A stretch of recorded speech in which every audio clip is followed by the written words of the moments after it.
is late and submit that to you, Jen, right? Unless you want to do a three-way call. No?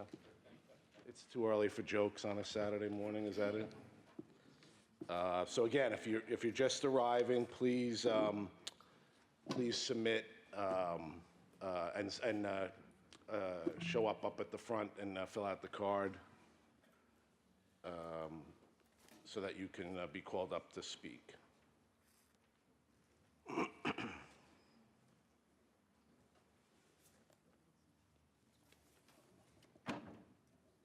And now if I can get some town board members here, we'll be in good shape, right? It's still early. If you're 10 minutes early, you're late, say. You're on time, you're late. Yes. You're early.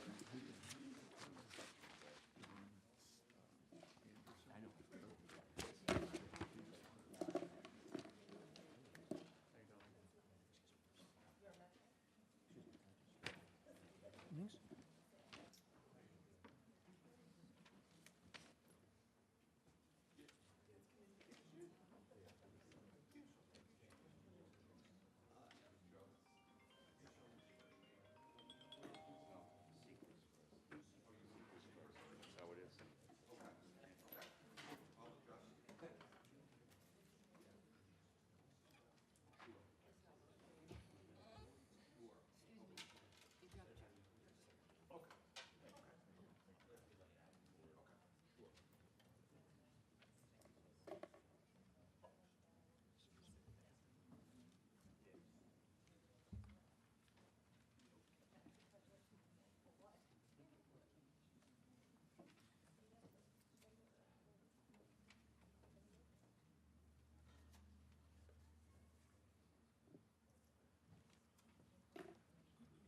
Good morning.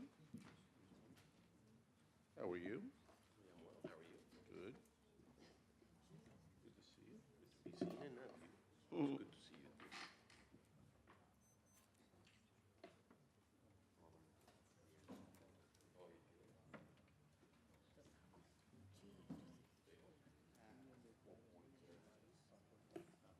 good to see you. He hasn't gotten one in a while. Yeah. Yeah. And that chili.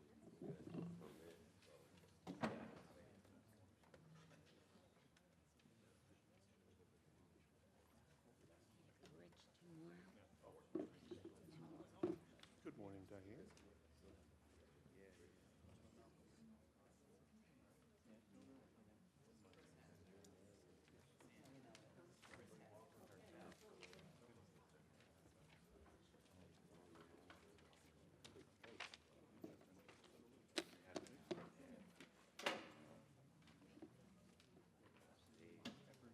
But then you gotta stay there.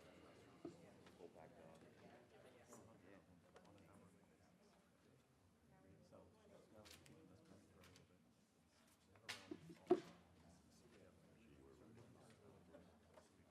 Get out of here.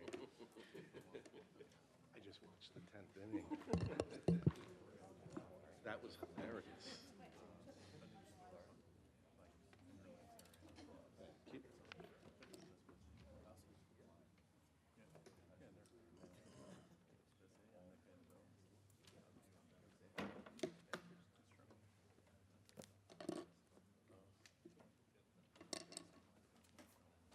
That was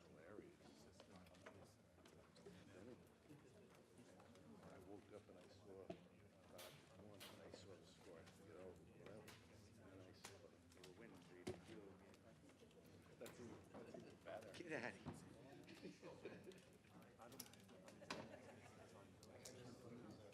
6-3, whatever, and then they were winning 3. They all had to win. That type of move. Sadness.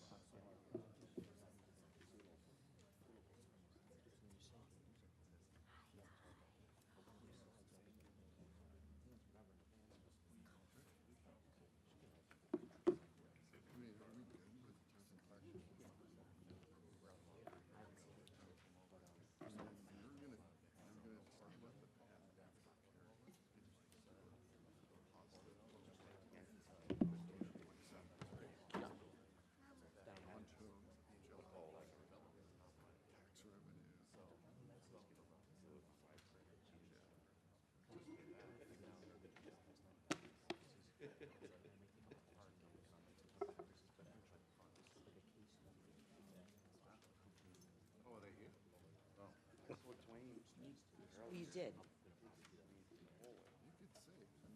So, Rich, we're gonna have you first. Yep. And then I'll let you. Yep.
Okay, just before we start, again, if you've come in late, there are 2 public hearings on regarding the Bristol project. If you're interested in speaking to either of the public hearings, the first is the environmental, and the second is the rezone, so the comments will be added to each public hearing. You should come up front. There's cards on the front table. Just fill out the cards, and you'll be called in the order that they are submitted.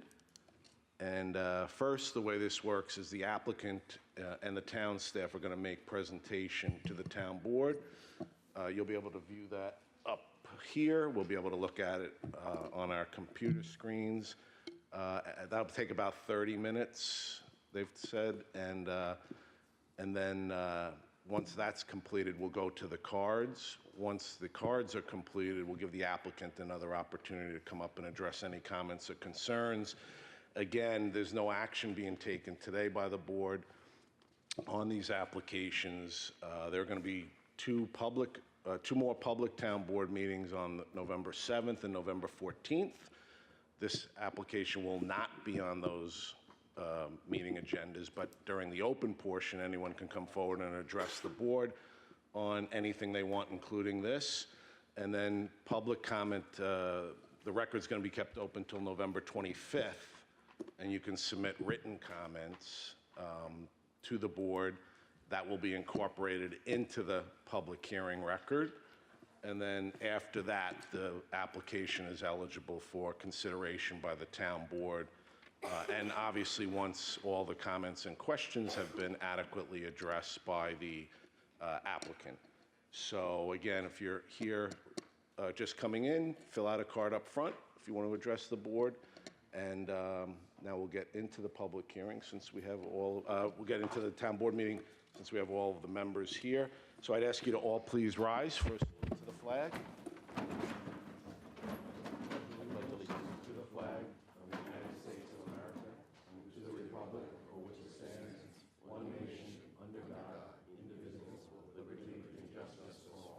And please remain standing for a moment of silence. I'd ask that you keep in your thoughts and prayers the brave servicemen and women serving our country, both here and abroad.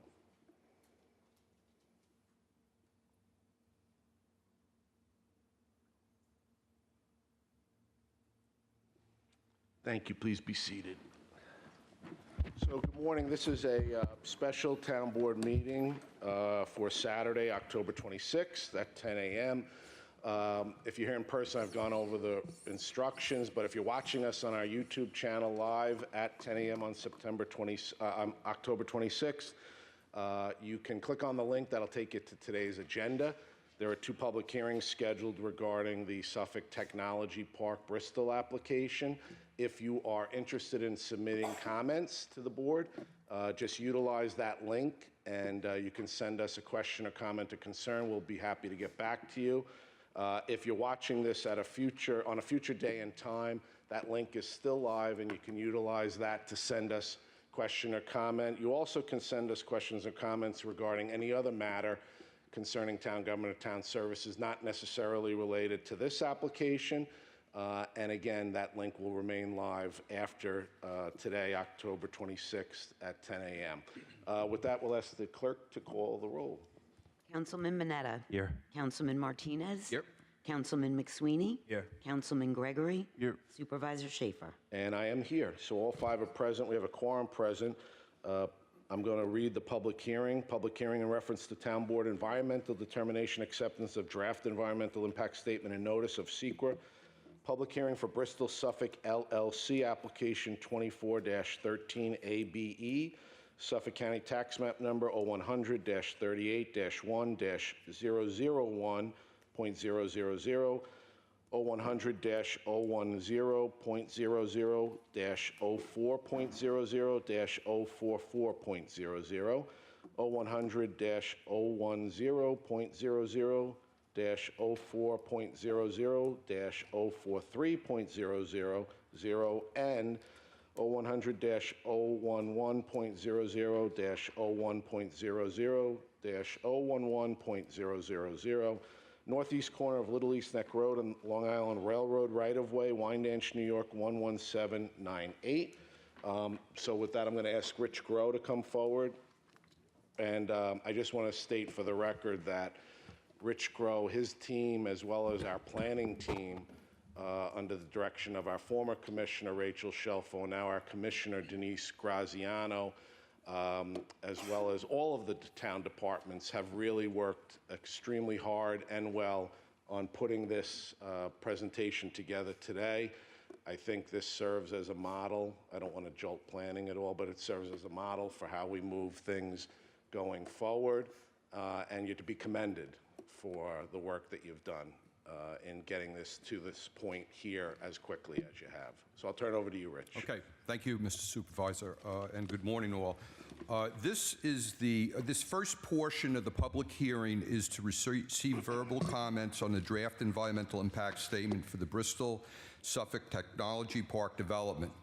We thank our town supervisor, Rich Schaefer, and the town board and all the officials and support staff for scheduling this special town board meeting in order to provide the maximum amount of public input on the project.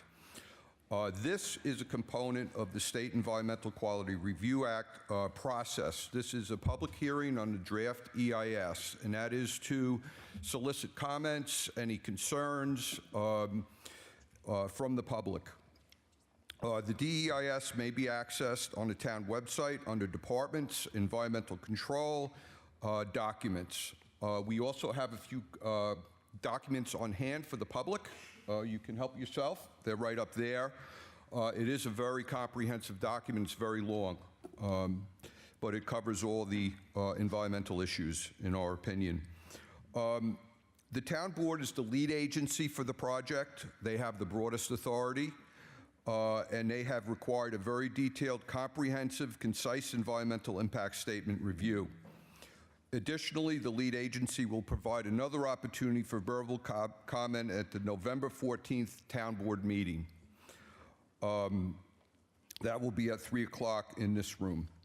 You may also send written comments into the town until November 25th, 2024. And there's also, Rich, there was a link that they can send comments to also. Okay. So I'm going to leave it at that. Rich, that link is on the town website. It's on the town website also. And we can accept verbal comments to our department. However you want to express any concerns, you may do so. I'm going to turn it over now to the applicant's consultant, Nelson and Pope, and they're going to give details on the mitigation measures of the project, which is probably the most important part of the SEQRA process. I thank you.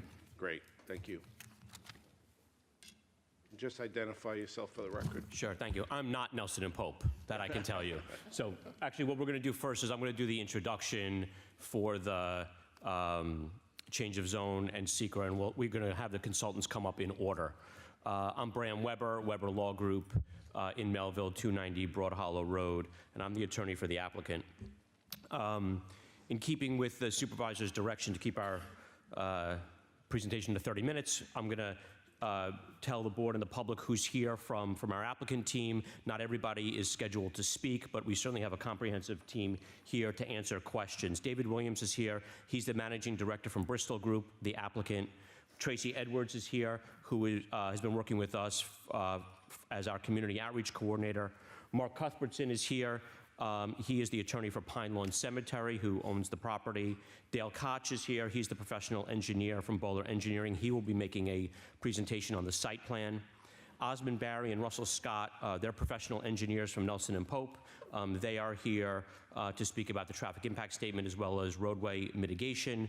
Carrie O'Farrell's here. She's our secret professional from Nelson, Pope, and Voorhees. She's responsible for that very large volume of materials that's there. Wrote and read every word, and she'll make a presentation today on the mitigation, as Rich Gross said. And John Anderson is here. He's our architect from Ware Malcolm.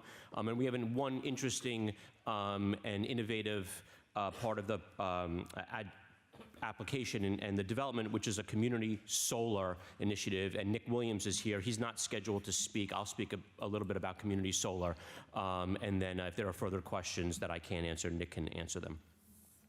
So we're here after 5 years of meetings with the town, the Wyandanch School District, the concerned taxpayers of Wheatley Heights and Dix Hills, and the concerned citizens of Wyandanch, individual homeowners, labor, elected officials at all levels, and after a thorough planning and environmental review by the town, as the supervisor said. That review remains ongoing, and we are very appreciative of the opportunity to present the Suffolk Technology Park to you this morning. We are particularly thankful for the dedication of the town board and the community members who are taking time on a Saturday morning to attend this change of zone and secret draft environmental impact statement public hearing. All of us together have been dedicated to making this project the best it can be for all stakeholders and to set it up for success, which means job creation, significant annual tax payments, an injection of daily economic activity for the local community, and the most modern, advanced, well-planned business park on Long Island. As Long Islanders, we should be proud that a company like Bristol Group is willing to invest more than $240 million on our island to create a business park which will help new businesses incubate and established businesses grow. Bristol Group is one of the nation's most sophisticated, experienced, and community-minded developers and has made not only a significant commitment to construct the best business park on Long Island, but also to contribute financially and in other means as well to positively impact the communities around the property. Today, you will hear briefly, and we're trying to be brief, about the site plan, which has been developed over years, evolved, and made better through significant town and community feedback. You will also hear about significant investments in roadway infrastructure improvements, which will improve the day-to-day experience on the roadways around the property. But before we get to those important project details, I want to briefly talk about Bristol Group. It is rare to come across a large development company so dedicated to treating all stakeholders, the town, the community, and their future tenants equally. As much time that was put into the site plan was also put into meetings with, starting over Zoom during COVID, the civic associations and school district, each of which helped shape the overall plan for the better. Bristol Group as a company has 44 years of experience developing diverse real estate assets, which include office, retail uses, and business parks, like that being proposed here. Bristol has successfully completed a project at 49 Mall Drive in Smithtown. Vinny, if you want to put that picture up, please. 49 Mall Drive. Thank you. That's a picture of 49 Mall Drive, recently completed, which has been leased to 2 tenants, Red Bull, and a local tenant relocating and consolidating from multiple obsolete buildings to the modern building constructed by Bristol. And that's an example. I just want to take a minute to say that this project that we are proposing for Pine Lawn is not a large logistics center. When people think about industrial, or they think the Amazon warehouse, that's not what this is. This is a business park. This is office, assembly, warehouse space for smaller sizes, 30, 40, 50,000 square feet for local businesses who are currently located in obsolete and outdated space built in the 1980s that has, outmoded office space and broken furniture and bad lighting and small windows into a space that is modern, advanced, clean, and will help these businesses keep their employees happy and grow. So that's an example of what's now been fully leased in Smithtown. Two other projects I just want to mention. One is in the Hillsborough Technology Center. It's a picture right there. That's 925,000 square feet. That's a business park on 74 acres in Fort Lauderdale. We wish we could do the palm trees here. That's the one part that unfortunately we can't duplicate. And then there's a second Seneca Park, which is 882,182 square feet on 46 acres.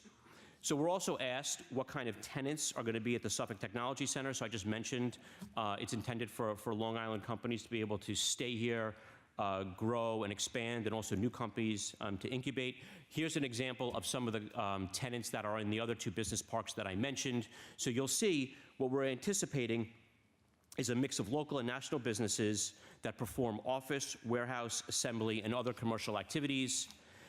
These are quality companies who pay their employees fairly, operate responsibly, and add valuable jobs to the local community. So Suffolk Technology Park is intended to do the same. First, it's going to bring significant new job creation to the community.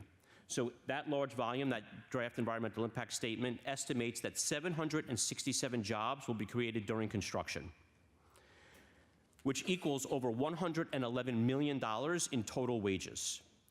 That DEIS estimates that 1,958 permanent jobs will be created at the property, which will generate an estimated $160 million in total wages annually. So in addition to that positive job creation, the property, which is completely off the tax rolls currently as cemetery property, is going to go on the tax rolls and be entirely tax positive for all taxing jurisdictions. So the DEIS estimates that at full build-out, using current 2024 tax rates, because we don't know what the future tax rates are going to be, so we're using the tax rates that exist today, the property will pay a total of $5.6 million annually in property taxes, with $3.6 million going directly to the Wyandanch School District for school taxes. And for other notable tax jurisdictions, it is estimated the town would receive just over $300,000 annually in taxes, the county police over $550,000 annually in taxes, and the library, fire, and ambulance taxes at combined over $725,000 annually. And finally, on top of the job creation, tax benefits, and generation of local spending dollars, Bristol Group has agreed to the largest community benefits package for a project of this size in Long Island history. So that it is clear and on the record, I'm going to close with some of the details of the community benefits Bristol has agreed to provide. And so first I'm going to talk about the civic associations, both the concerned taxpayers of Wheatley Heights, Dix Hills, and the concerned citizens of Wyandanch Civic Association. And these benefits are each to the civic association. So it's not a combination. I'm going to read a list, and they're going to both civic associations equally. A $5,000 contribution to both organizations in 2025, and subsequent $2,500 contributions annually for the following 24 years, increasing every 5 years by $250. So those are direct contributions to the civic associations. An annual $2,500 contribution to both organizations for 25 years for Thanksgiving, Christmas, and other holiday programs, increasing every 5 years by $250. 10 annual scholarships of $1,500 each to both organizations for 25 years to be used for college or trade schools to deserving high school graduates, increasing every 5 years by $250 per scholarship. A point that was very important to the Wheatley Heights Civic Association, they mentioned to us during the meeting, their concern regarding storage of lithium-ion batteries. So Bristol is committed to following all state, county, and town laws and regulations, no matter how strict they may be, regarding the storage of lithium-ion batteries at the property. Bristol's made a commitment to work with the tenants at the property on job opportunities and a summer job fair for internships for area young people, and something both civic associations mentioned to us as well as the Wyandanch School District are job opportunities. So over time, Bristol's going to work with the tenants that are going to be at the property, as I said, on internships, mentorships, and job fairs and so forth. Further, Bristol's committed to encouraging and facilitating, if possible, working with the tenants at the property to advertise and list job opportunities directly with both civic organizations. and something that the Wheatley Heights Civic Association asked for, which was direct points of contact. So Bristol's going to provide direct points of contact for the Civic Association with not only property ownership, but also management to address any site-related issues and to coordinate cooperation between the organization and the property. Specifically to the Wyandanch School District, in addition to the tax payments and a commitment to work together on job, mentorship, and internship availability at the park, Bristol also committed to include Wyandanch Memorial High School in Bristol's Community Solar Initiative, which I mentioned at the beginning, which is going to enable the school district to entirely eliminate the high school's electric bill for the 25-year length of the community solar program. So that's an annual savings. We've looked at the bills that we've been provided the bills by the electric bills by the school district.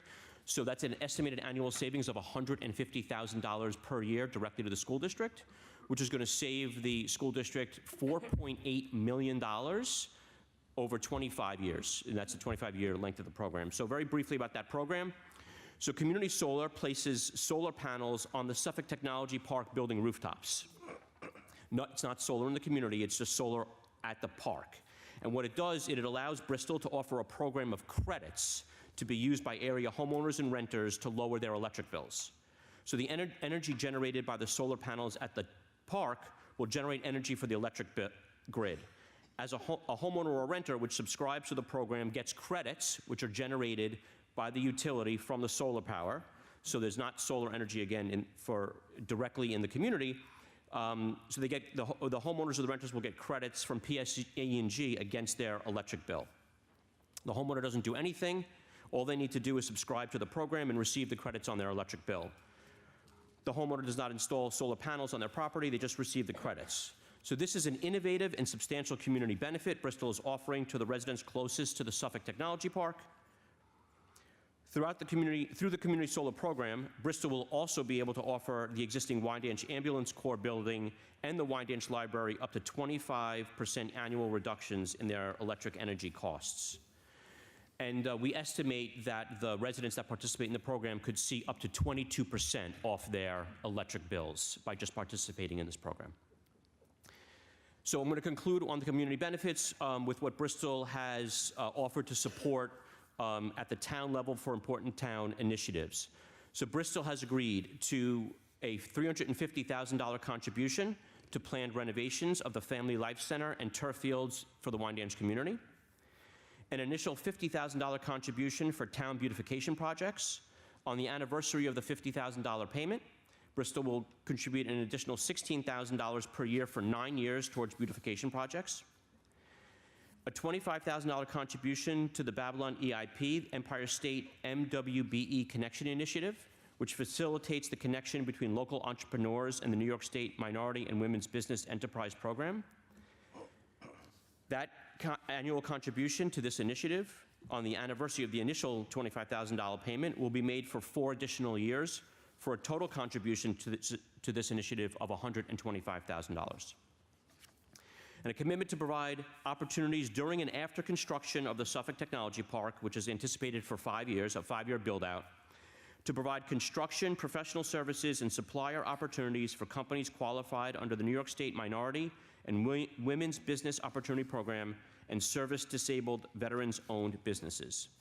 All of these important direct financial contributions, tax payments, and community job benefits can only result from approval of the Suffolk Technology Park as proposed.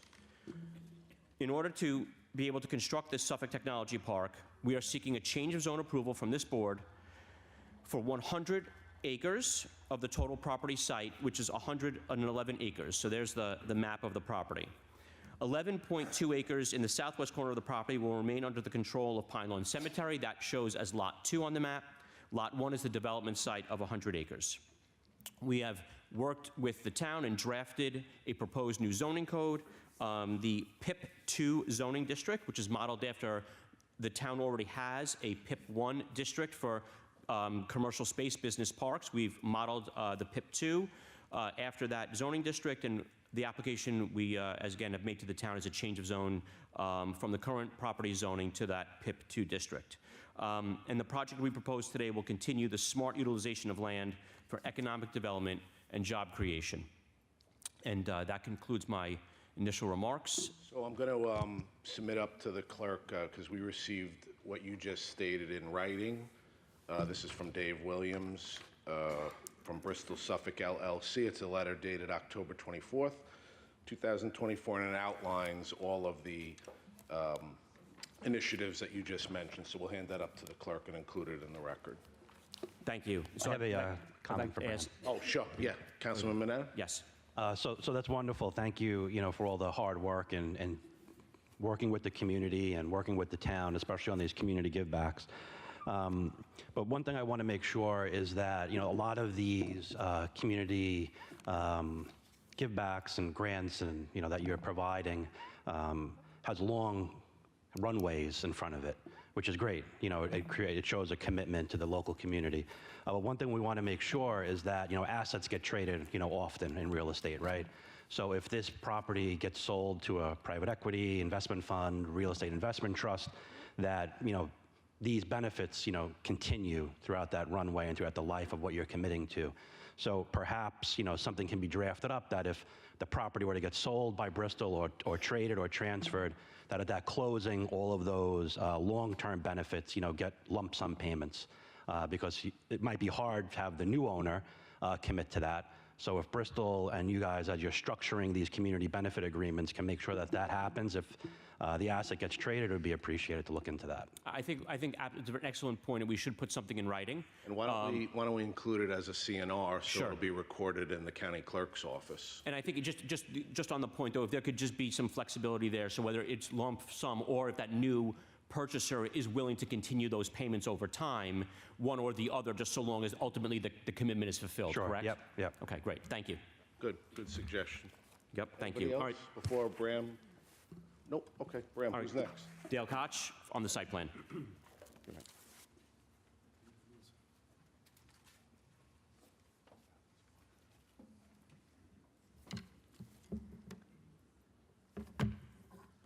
All right, good morning, Supervisor Schaefer, members of the board, and concerned residents here today. I thank you first for taking time out of your Saturday morning. Just your name and... Sure. Oh, sorry. Yeah. Dale Koch.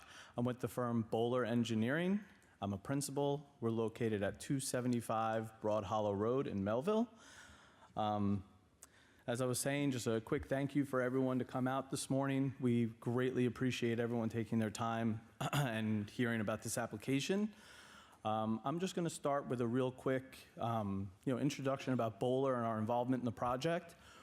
We are the engineers of record for the project located here in Pine Lawn. We were also Bristol's engineer of record for their 49 Mall Drive project. And the reason why that's important is it allows us to have experience with Bristol and understand that their ways of doing things, what they look for, and essentially what makes them different. So we have been working with Bristol, again, Mr. Weber stated 5 years. We started this project actually in 2021, and we started working very closely with the people that are involved with the project. Most importantly, and I've stated this on the record in the past, but we have a lot of applications that we put in with the town of Babylon. We've had a tremendous, very positive experience always working with you and your planning staff. It doesn't go without mentioning that's a really, really important part of a project. And, all projects have their challenges, but when you get brought in and get to work with a group that's as team-oriented and helpful as the town of Babylon, we do really appreciate it. It just makes things a little easier. So I like to state that on the record, and we appreciate everyone's hard work. So just as an effort to try and go through the evolution of this project, like we've said, it's been around for a long time. Started in 2021 with drafting up concept plans and trying to understand not only the surrounding neighborhood, it's really important, but where we come in is to actually understand the function of the site. So when we look at a site like this, and you see these big buildings, and you see all these parking areas, and you see these truck loading courts, and all the things that I will go through in more detail, from a 30,000-foot level, we look at something like this, and the point we want to make is we want to make an efficient and safe site plan. You want things to operate in a way that makes your tenants allows your tenants to be successful, but then also creates a safe environment for the folks that work at the buildings, for the, any type of delivery trucks coming in and out of the site, any type of modes of transportation that come in and out of the site. So we focus really solely on the site plan. So the site plan from day one come into about the end of 2023, beginning of 2024, we had heard a lot of feedback from the town. We had heard a lot of feedback from the residents. So we made one initial revision, which is shown to you on the plan above, which was our proposed action site plan in February 2024. But more importantly, some of the changes that were made to that plan were the last 3 buildings on the the east side of the site were rotated from the previous application, or the original application, to provide some additional screening and just better site circulation for the residents to the north and east of the property. We reduced the initial size of the recharge basin to increase natural buffer areas to remain to the north, west, north, east, and southeast of the property. There was a big trailer storage area that would have been outside of the truck courts. We eliminated that to give back some additional landscaped area. And then the buildings nearest to the entrance, really the middle entrance off of Little East Neck Road, they were reoriented and the geometry of those buildings were shifted a little bit to provide a more open main entranceway off of Little East Neck Road, just in a way to try and help with the visual aspect of as you're driving north on Little East Neck Road, just to make it look a little bit more appeasing. And then the ring road, which I'll speak a little bit more about in a few minutes, but that was also modified to allow for the traffic within the site to be a little bit more centralized with a little bit bigger buffers and just, trying to plan out how to get that to work as efficiently as possible, and then just keep everything as internal to the site as possible. So then this application was made in February 2024. We met, again, multiple rounds of meetings, made some additional revisions, and I think these revisions going into what we're calling our preferred alternative plan are the really important ones. So you'll see on the screen in front of you, there's 2 buildings that really go north-south in the middle of the building that look like they got jogged down. Those buildings were reduced to increase the buffer to the north of the property and provide even larger natural buffer, substantial natural buffer. This is something that we've worked on a lot of applications. You don't oftentimes get 300, 400, 500-foot buffers from various pieces of the property. I mean, this is a tremendous buffer. Just the fact that the natural area is as large as it is, your impacts visually are minimal. That being the 2 middle buildings, so you'll see those moved.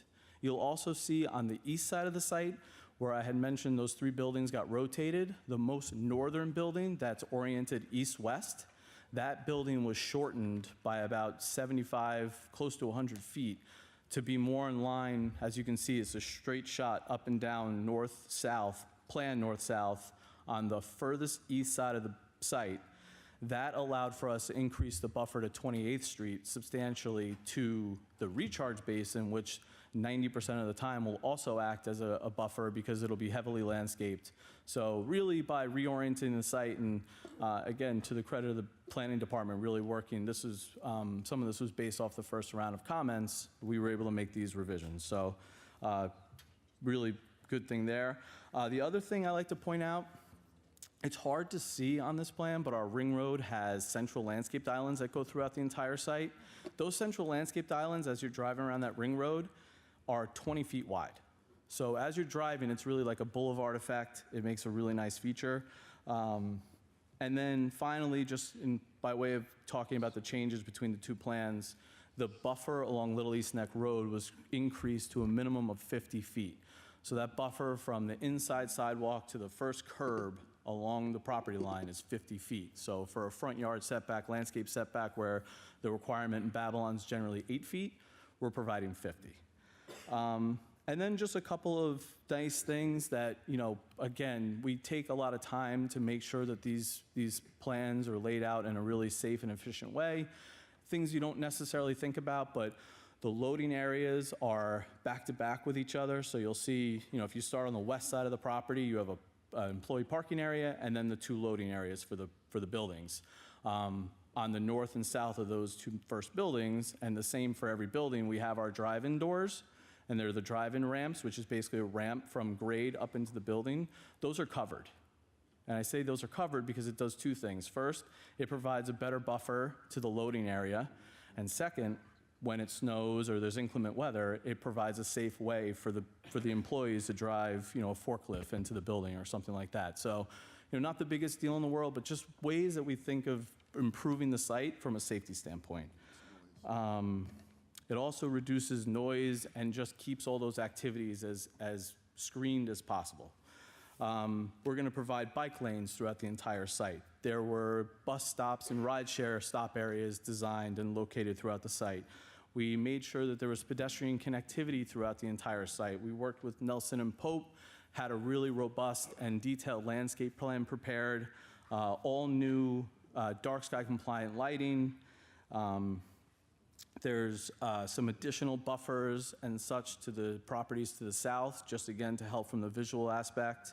And then, just because I'm an engineer and I have to mention it, we've been working really hard to make sure that the utilities have been designed in a very effective way. For example, stormwater, we're designing a system that'll make sure that any stormwater that's going into the ground will first be captured and cleaned, and all the garbage that inevitably will get into the drainage system gets captured. It can get cleaned out very easily, and then will ultimately go into various systems to be discharged into the ground. But we've spent a lot of time and worked very closely with the environmental department to make sure that that's in the good spot. And then lastly, the last piece, and just from a design standpoint really, is that the grading, the site starts to go downhill. So as you go into the site, you'll be going down, which helps create an additional nice buffer where the buildings will be lower than the surrounding properties. So any trees or anything, if you have a 20-foot tree, but your building's 5 feet down, you really have what's more effectively like a 25-foot tree. Just trying to make sure I hit the, and then the last thing, we worked really closely as well and had a meeting with the town's carting company, which, not many other towns do this, to allow us to meet with the people who are actually going to be picking up the garbage. And they helped us locate the compactors and the trash enclosures and things like that. And again, something you don't really think about, but really important for a site like this to have this all coordinated. And like I said, it's overall been a really nice experience working with everybody involved. The plan, I think, is in a really great spot where, parking is separated from loading areas and just creates a really safe and efficient plan. I think that overall, hopefully once this goes into construction, the site will be able to be built in a very easy way. And I think it'll be a real positive asset for the town and surrounding neighborhoods. So I'm here to answer any questions the board may have. And that Anybody have any concludes my questions for presentation. Dale? Nope. Okay, thank you, Dale. Was that 5 minutes?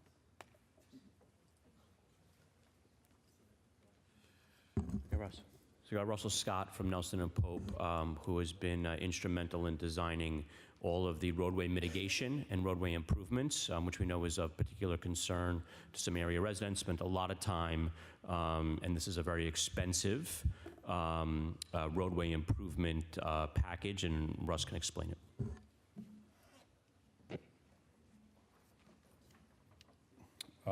Good morning, Supervisor. Good morning, Town Board. Good morning, public. I'm Russ Scott from Nelson and Pope Engineers, 70 Maxis Road in Melville.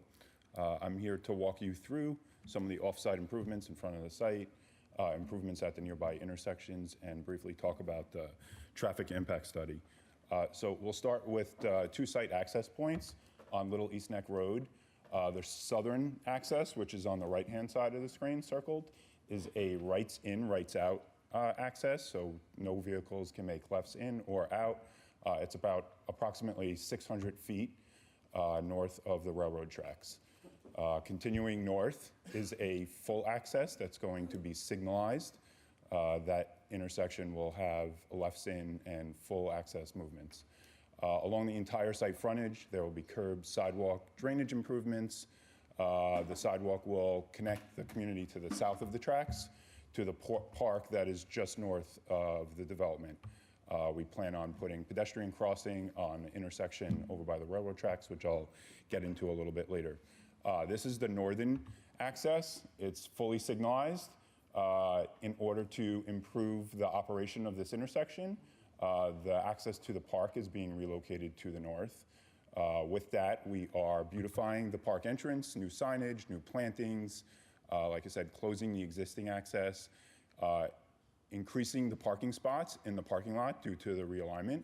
So there'll be a few more parking spots. We're going to pave that parking lot and restripe it.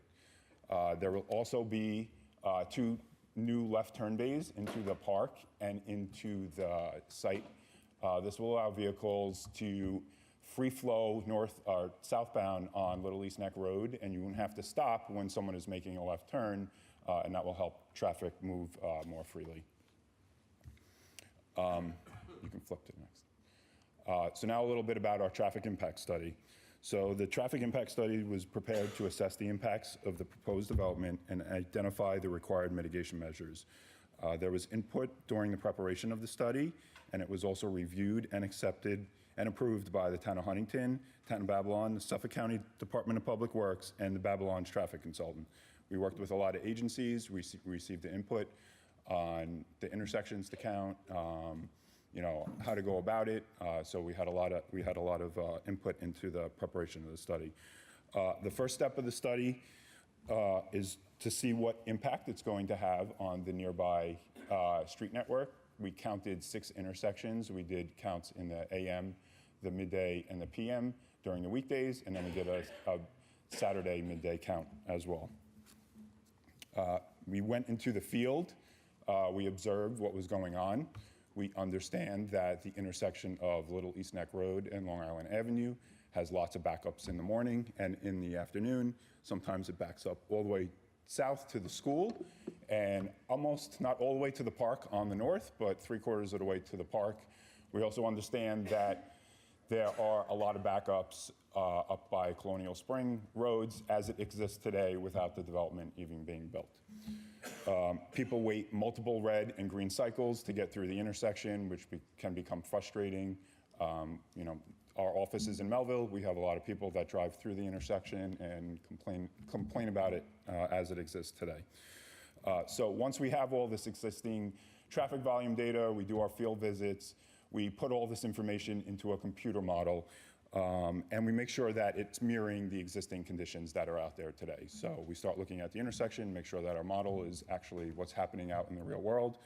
And then we proceed to the next step. The next step is to review both the magnitude of the traffic volume generated during the peak hours of our new project and review the distribution of the site traffic entering and exiting our site. You can flip back to the other one still. Thank you. We perform traffic counts to review the vehicles and trucks at other similar projects. It was previously mentioned that the Hillsborough project, so we did counts there, and that was to get a sense of how many trucks and vehicles in the peak hours and came out of that, so we can compare that to the ITE manual.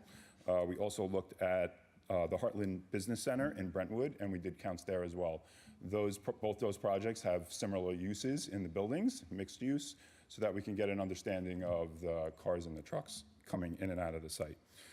We take all this data and we put that in our model, and it's able to allow us to determine what mitigation measures need to be made at the nearby intersections. So 2 of the intersections impacted the most are Colonial Spring Roads and Little East Neck Road. So as everyone I'm sure in this room is aware, currently Little East Neck Road is a single lane in both directions. I'm sorry, Colonial Spring Road is a single lane in both directions. Little East Neck Road comes out in a Y formation. To hit Colonial Springs, that's also a single lane. So when you have a single lane at the intersection, when someone's making a left, you back up vehicles behind it, or people try to go into the shoulder and get around, and it slows down the vehicles. The existing Y promotes high right turn speeds around the corner. So we developed this alternative with the town of Huntington, where we make this intersection more of a traditional T intersection. The T intersection slows down the right turn vehicles because the turn is sharper, so it making the intersection safer. We added a dedicated right turn lane. We added a left and a right turn lane for Little East Neck Road. And the most important thing is we have 2 through lanes going from the south to the north. What this allows is when you have a single lane, like I was saying before, you have the lefts that are restricted, and when the light turns green, only a certain amount of vehicles can get through that intersection because you only have a single lane. Once you add 2 lanes, now you're able to basically double the amount of cars that get through on a single green cycle. So you're processing more cars through the intersection, which then you're reducing the delay for people sitting there for multiple cycles. So as you head northbound, you have 2 lanes headed north, going into 2 lanes, and it tapers back down to a single lane.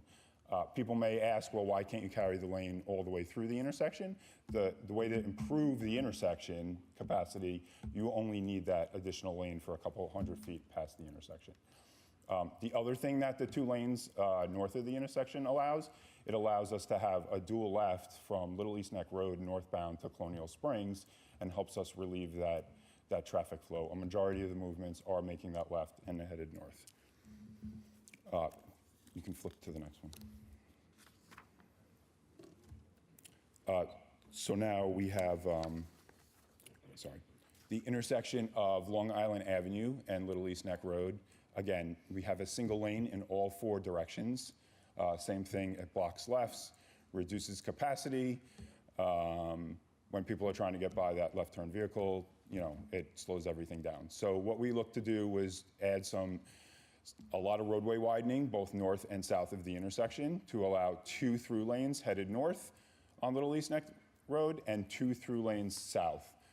Due to right-of-way restrictions, we were not able to add dedicated left turn lanes, but having a 2 lanes, same thing. You're able to process more cars through the intersection in a shorter amount of time. Headed along Long Island Avenue, we have a dedicated left turn lane, a dedicated through lane, and a dedicated right turn lane for both those movements. Same thing, we're able to add green arrows to the intersection and process more cars through the intersection.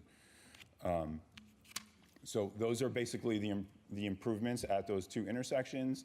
Like I said before, we're going to add a pedestrian crossing so that someone can get from the school to the south over Long Island Avenue north up to the park. Let me just make sure. So in summary, there are significant roadway improvements that are drastically improving the existing conditions. Even with the additional traffic of the development, we have improved the intersections better than they are today with adding these additional lanes. We think that by improving some of these 2 intersections, I know there's some cut-through traffic in the community just north of the development between Colonial Springs and Little East Neck Road. People try to cut through some of the side streets. So since we're able to drastically reduce the delay up at Colonial Springs and at Long Island Avenue, we believe that would be reduced. So that is a summary of the traffic Great, improvements. thank you. Any questions? Yeah, I have a question. Wayne? Has the fire department given feedback on your traffic adjustments? We have not received feedback from the fire department. What we did do is we improved all the radii. So currently, right now, there's very tight radius points, and it's difficult to make right turns at the intersection of the railroad. But we have increased the radii. So one step will be eventually to talk to the fire department. Great, thank you. Next. Good, thank you. Next is Carrie O'Farrell from Nelson Pope and Voorhees, who will talk about that much anticipated mitigation that Rich Grow asked for 45 minutes ago.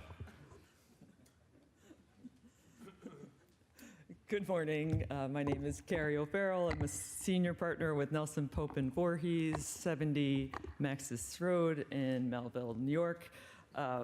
Since we're going a little long, I will try and go as quickly as possible, but this is some of the good meaty stuff, so I don't want to go too quickly.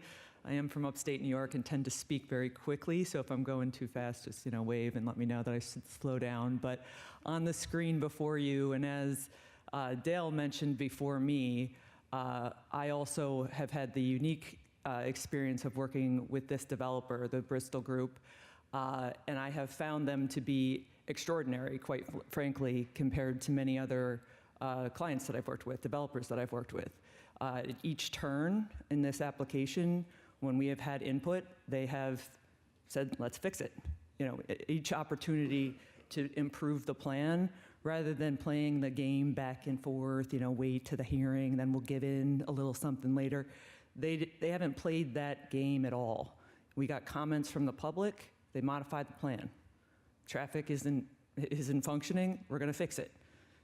They voluntarily are doing a number of things in terms of working with the community, really working with the community and the neighbor and concern over potential impacts to the neighbors to the north, the neighbors to the east, really been, I would say, extraordinarily mindful of impacts, both visual, noise, traffic, you name it, we have hit it in this very extensive study. And they have voluntarily done things like increase the building step back to over 400 feet, provided over a 200-foot wooded buffer or more on the north side of the property to the residences to the north. And the same, it's a 100-plus foot wooded buffer plus a vegetated buffer for the residents to the east. That is extraordinary when it comes to commercial development. So it is important for I just want to emphasize that they have really gone above and beyond in every instance. We asked them about a sustainable landscape plan. They said, absolutely, let's do it. So that reduces water. That is from a habitat standpoint, it provides, habitat replacement. I've done all sorts of interesting things along the way, the community solar, just to make sure that they're making this project as sustainable, as mindful of the community as possible, and they've really shown themselves to be good neighbors. So both, in their other developments, but certainly in their design of this one. We can go to the next slide. Another thing that they have voluntarily done, they don't need to do this, they are not located in a sewer district. They could, based on Suffolk County Sanitary Code, provide the sewage treatment on site, subsurface leaching pools. That's certainly the cheapest thing to do. They are voluntarily connecting this project to public sewers. We worked with Suffolk County DPW on how that connection was going to be made. They instructed the connection to be to the east, to the west, on Conklin. It's a little difficult to see, but it's basically right along Long Island Avenue. We have to jack the sewer main under the railroad tracks, not an inexpensive exercise, obviously. But again, they're doing that as a public benefit because that means all that sewage is not staying on the property. It reduces groundwater impacts. It's an environmental benefit for sure. And again, it provides an opportunity for that sewer connection is now made under the railroad for future public benefit. We've heard from the community in other public meetings about, what can we do about, can sewer be done for the surrounding areas as it relates to this project? It was asked when we met with Suffolk County DPW. That was not an option, but the county is pursuing, as you know, public sewers in this area. That's currently being studied, and funding is trying to be, put together for that. So unfortunately, they would have done it, but we weren't able to based on the input we received from Suffolk County DPW. Next slide. This is just an example of some of the analysis that we did in the environmental impact study. And again, this is available online. This is Appendix N for the community members that live nearby. Appendix N is all the visual impact analysis. And this is a profile that shows, specifically the condition that would be in the future based on the retention of that existing wooded buffer. And as Dale mentioned, the the topography rather of the site and their proposed grading, as the entrance road comes in and heads to the east, the road drops so that the buildings, the roadway, the lights, everything comes down, and they've put a vegetated buffer. If you kind of look at the middle of the screen, there's a 50-foot evergreen and landscape buffer. That's the middle, right next to the roadway, boulevard-style roadway in the middle. Vinny, are you able to just, with your mouse, show? Oh, yeah, there we go. Oh, you got a laser? Oh, can I have that?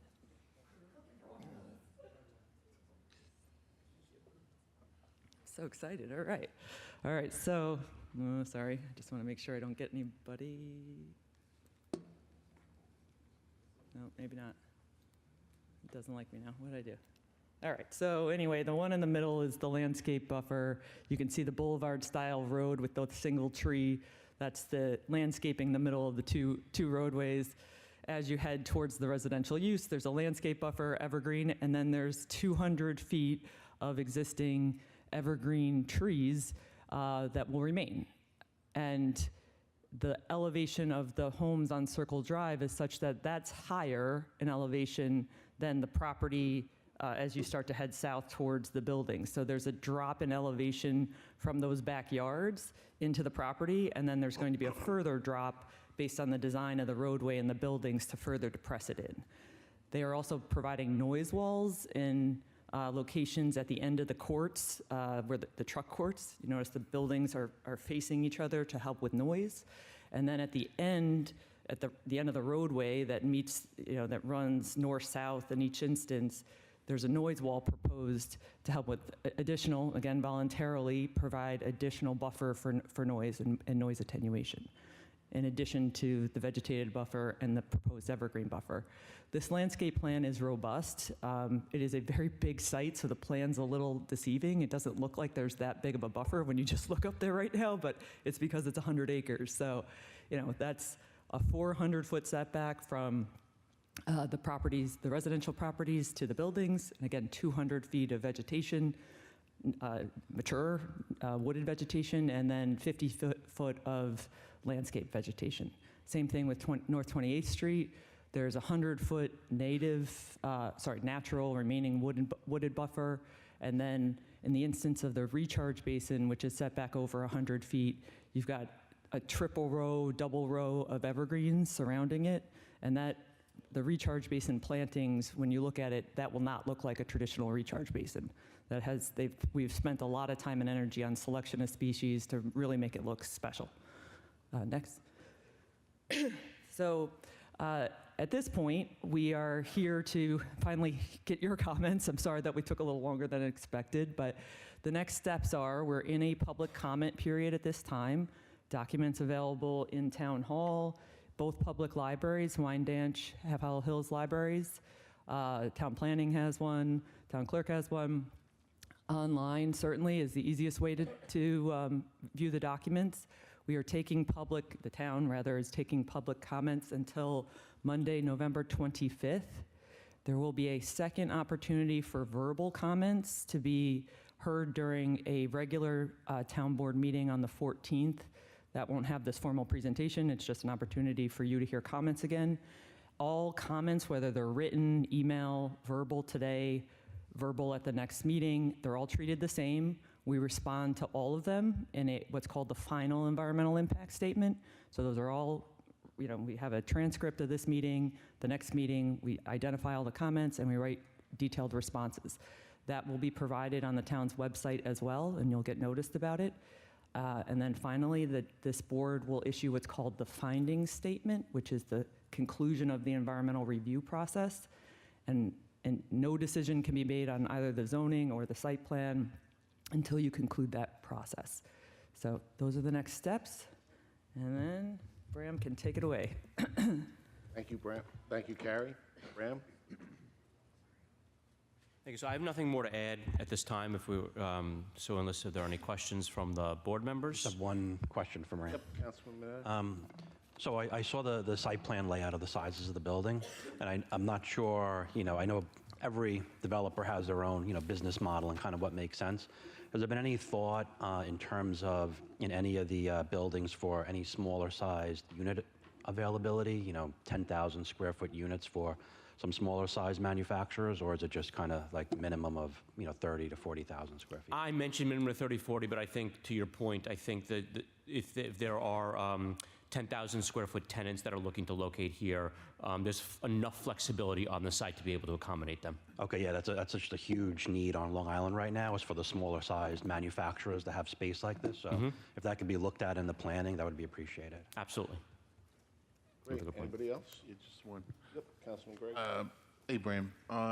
So I think it's a great idea, the grading. I just want to know what impact that has as far as like water runoff. Does that affect the size of the recharge basin, or? Sure. You're asking the lawyer that question? You know better. I didn't catch him before. So I think when you hear that, the first part of it, and I'll answer a different question first, is just, so first, the site today naturally grades that way. So if you go from the west side of the site to the east side of the site, there's and I don't want to misspeak, but it's about 30-foot grade change. So we're kind of utilizing that and just moving the soil around to accommodate that. It's not going to be big export of soil or anything like that. It's all remaining on site. The drainage will be put in as we build the site, and it'll all be captured on site. There'll be no site runoff or anything like that. Anybody else? No? Okay, we'll go to the cards then. Grant Newberger. And when you do come forward, just state your name and address for the record. We ask that you keep your comments as brief as possible. Sure. Grant Newberger, on behalf of the Nassau Suffolk Building Trades, 390 Radborough Drive, Hauppauge, New York. Mr. Supervisor, Town Board, thank you for letting me speak today. This developer has been very proactive, meeting with us in the building trades. We represent the 36 different unions in construction here on Long Island and comprise a membership of 65,000 all Long Islanders. Like I said, this developer has been very proactive in meeting with us. They've made a real commitment to us on this project, and I'm here today, speaking in favor, and just, for the purposes of this discussion today, when a developer, especially on a project of this scale, makes the commitment to build union, it really provides a true apprenticeship pipeline that allows us to take our community residents and give them a path to the middle class that doesn't require a college degree. And so that's as brief as I can be, and thank you so much for letting me speak today. Thank you for coming today. Kent Cater.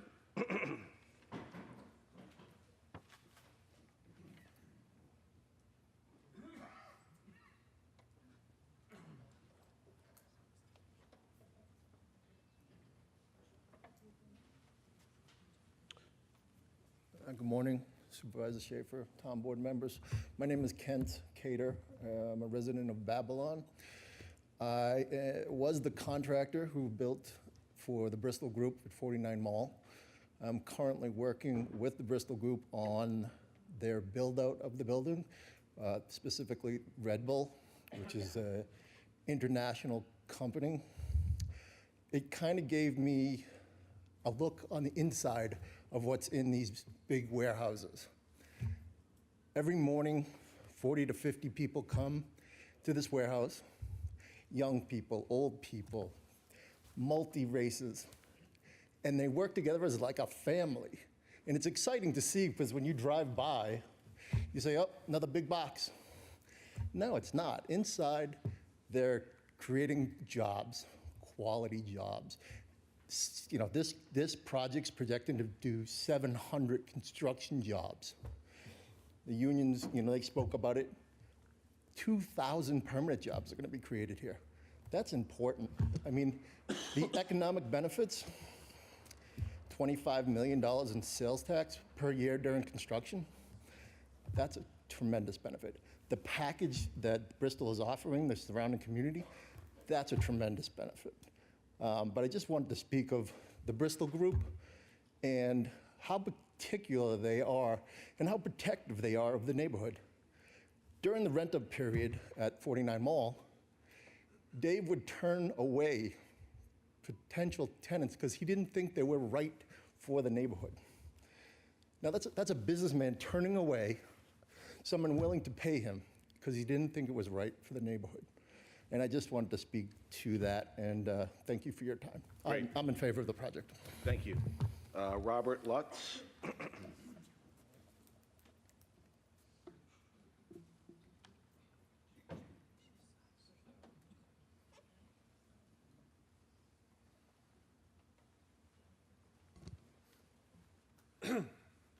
Excuse me, I got a little cold, but Robert Lutz, 122 Ridge Road, a local resident of the community. Okay. I do want to thank everybody from Bristol Group because they have actually responded and listened to a lot of things that we've already spoken about. All right, so we do appreciate everything that they have done so far. But a couple of quick things, okay? There was a mention that the road, the backup on the road on Little East Neck only goes up to the park. That's not a true statement.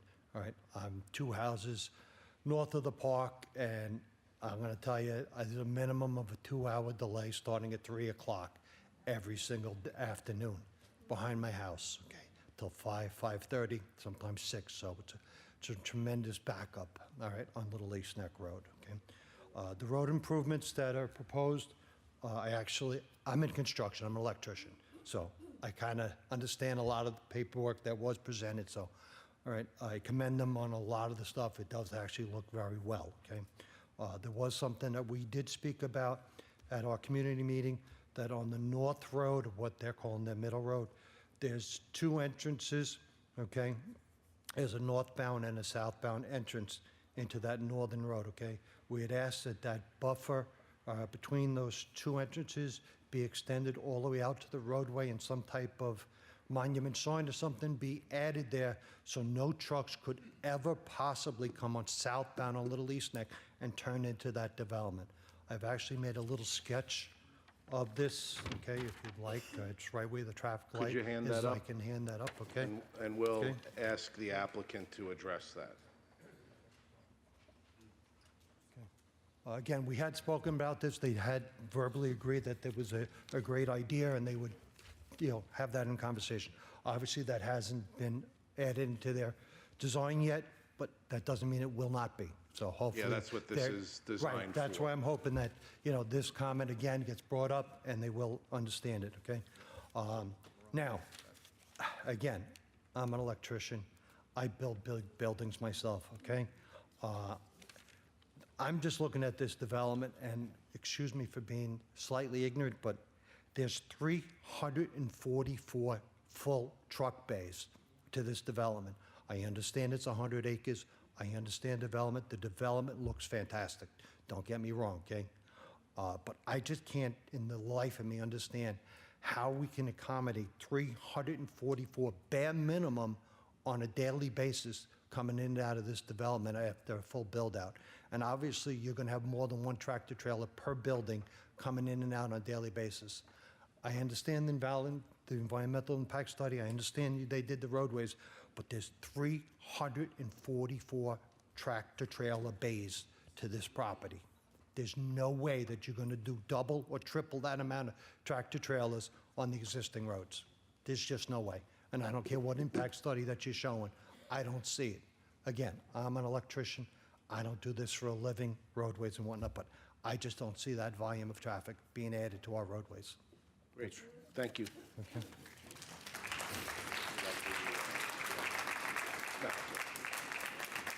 Lois Fricky?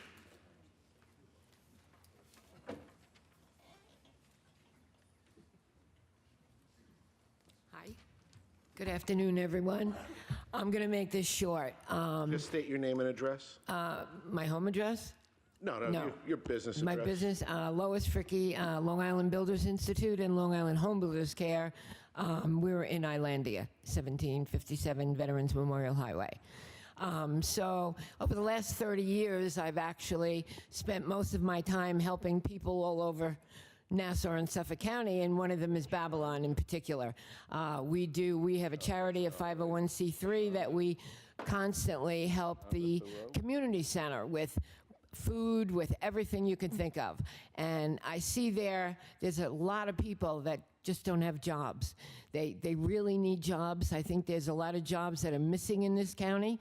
In the town of Babylon, we have a lot of members. We have over 750 companies that are members of Long Island Builders. That's thousands and thousands of people. And they're all upset about their younger sons and daughters who are graduating college and moving out of here.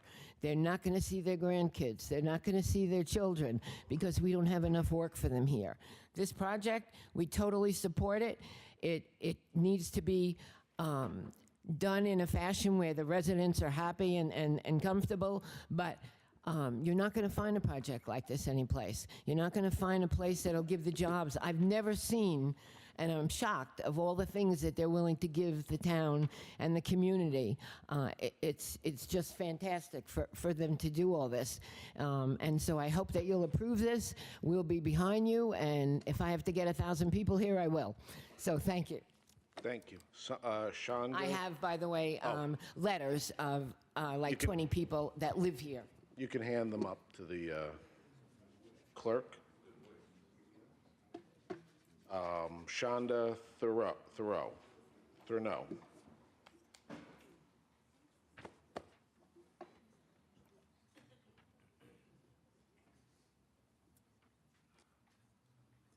I'll be brief. Good morning, everyone.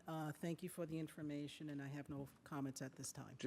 I'm sorry, just pull you the microphone. Oh, thank Just you. state your name and address. Shonda Thurno, 51 Ridge Road. And I'll be brief. Thank you for the information and this opportunity, and I have no comments at this time. Okay, thank you. Thank you. Alan Kennemer?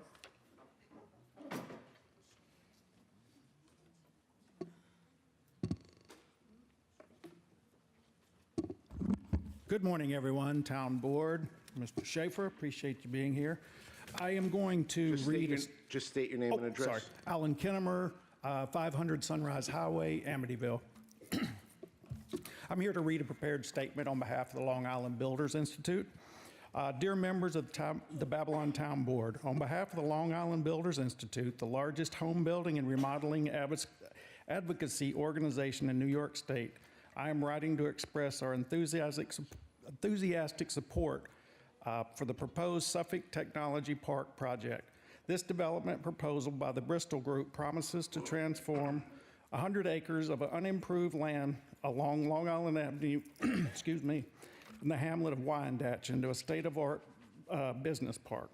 Moreover, the project ensures a sustainable, environmental-friendly construction process and includes traffic improvement to alleviate congested intersections to enhance the overall infrastructure of the area. Our organization fully supports the Bristol Group Suffolk Technology Park development. We look forward to seeing the project move forward. Mike Florio, CEO, Long Island Builders Institute. I'm sorry. Great, you want to hand that up? Oh, I'll pass these out. Also, on a personal note, we own 500 Sunrise Highway. We just bought 60,000 square feet on Edison Avenue. We have 30,000 square feet on Keene Street. It's very difficult to find warehouses with a 30-foot high ceiling. So there's definitely going to be a demand for their warehouse, for their offices. So personally, I approve it as well. Great, thank you. Just hand that up to the clerk. Kevin Key?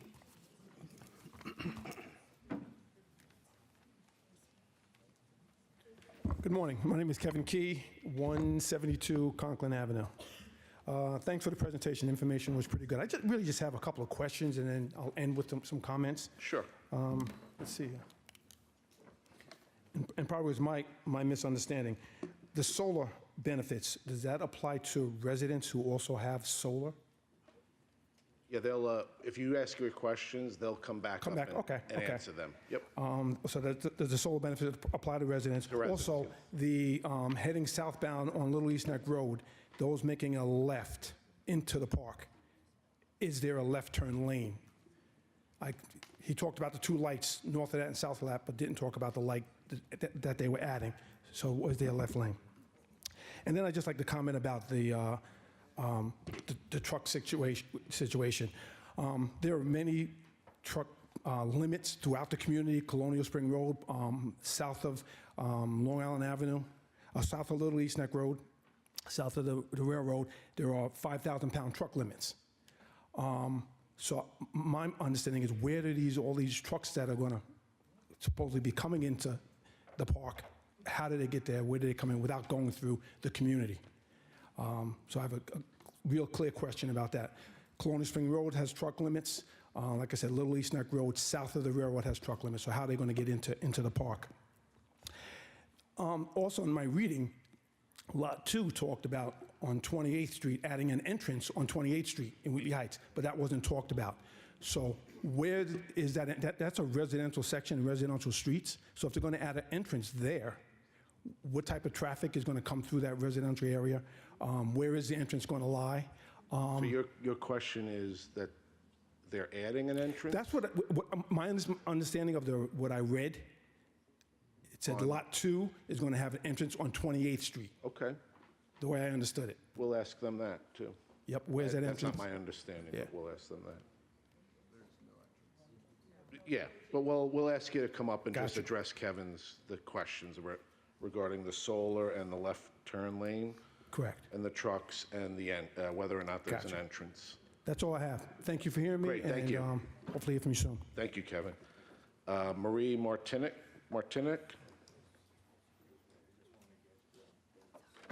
I'm sorry? Oh, yeah, sure, you could fill out the card there. Yeah, if you've come in late, just before Marie speaks, if you've come in late and you want to address the board, we ask you to just come up front. There are cards to be filled out, and you turn it into Jen, so that way we can call your name. I'm sorry, go ahead, No, Marie. that's okay. Good morning, everyone. My name is Marie Martinek. I am a resident of Massapequa, also belong to Libby, and very active in Long Island Home Builders Care, which does a tremendous amount of donating to the Babylon community. I am absolutely in favor for this project. We heard wonderful information about the benefits. I also have quite a few letters of residents of Babylon that are in support of this project, and I just think that the benefits could outweigh anything negative about this project. So I wish it a lot of luck. Sure, just hand the letters up so they Yep. can be included in Thank the you. record. Sandra Thomas?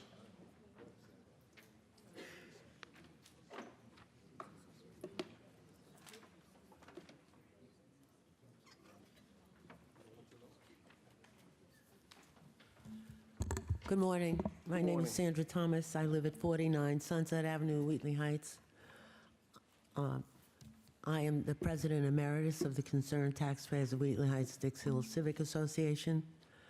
I'd like to preface what I'm going to say by saying that the Bristol Corporation has been very, very responsive to our needs in Wheatley Heights. They've reached out to us, and we're very appreciative of all the concessions and the things that they've done to make this property and this proposal saleable. I just want to say, and Chris Black, our president, will speak for us, but I want to say that the impact on the Wheatley Heights community is greater than anything else. And so then the benefit. And so that we feel that the Wheatley Heights community should have some kind of capital gains benefit, such as sewers, or even a gas line. Because the impact is going to be tremendous on us. And so that we ask that when you consider this proposal, that the town make that a possibility for us. Thank you. Great, thank you. Diane Lloyd?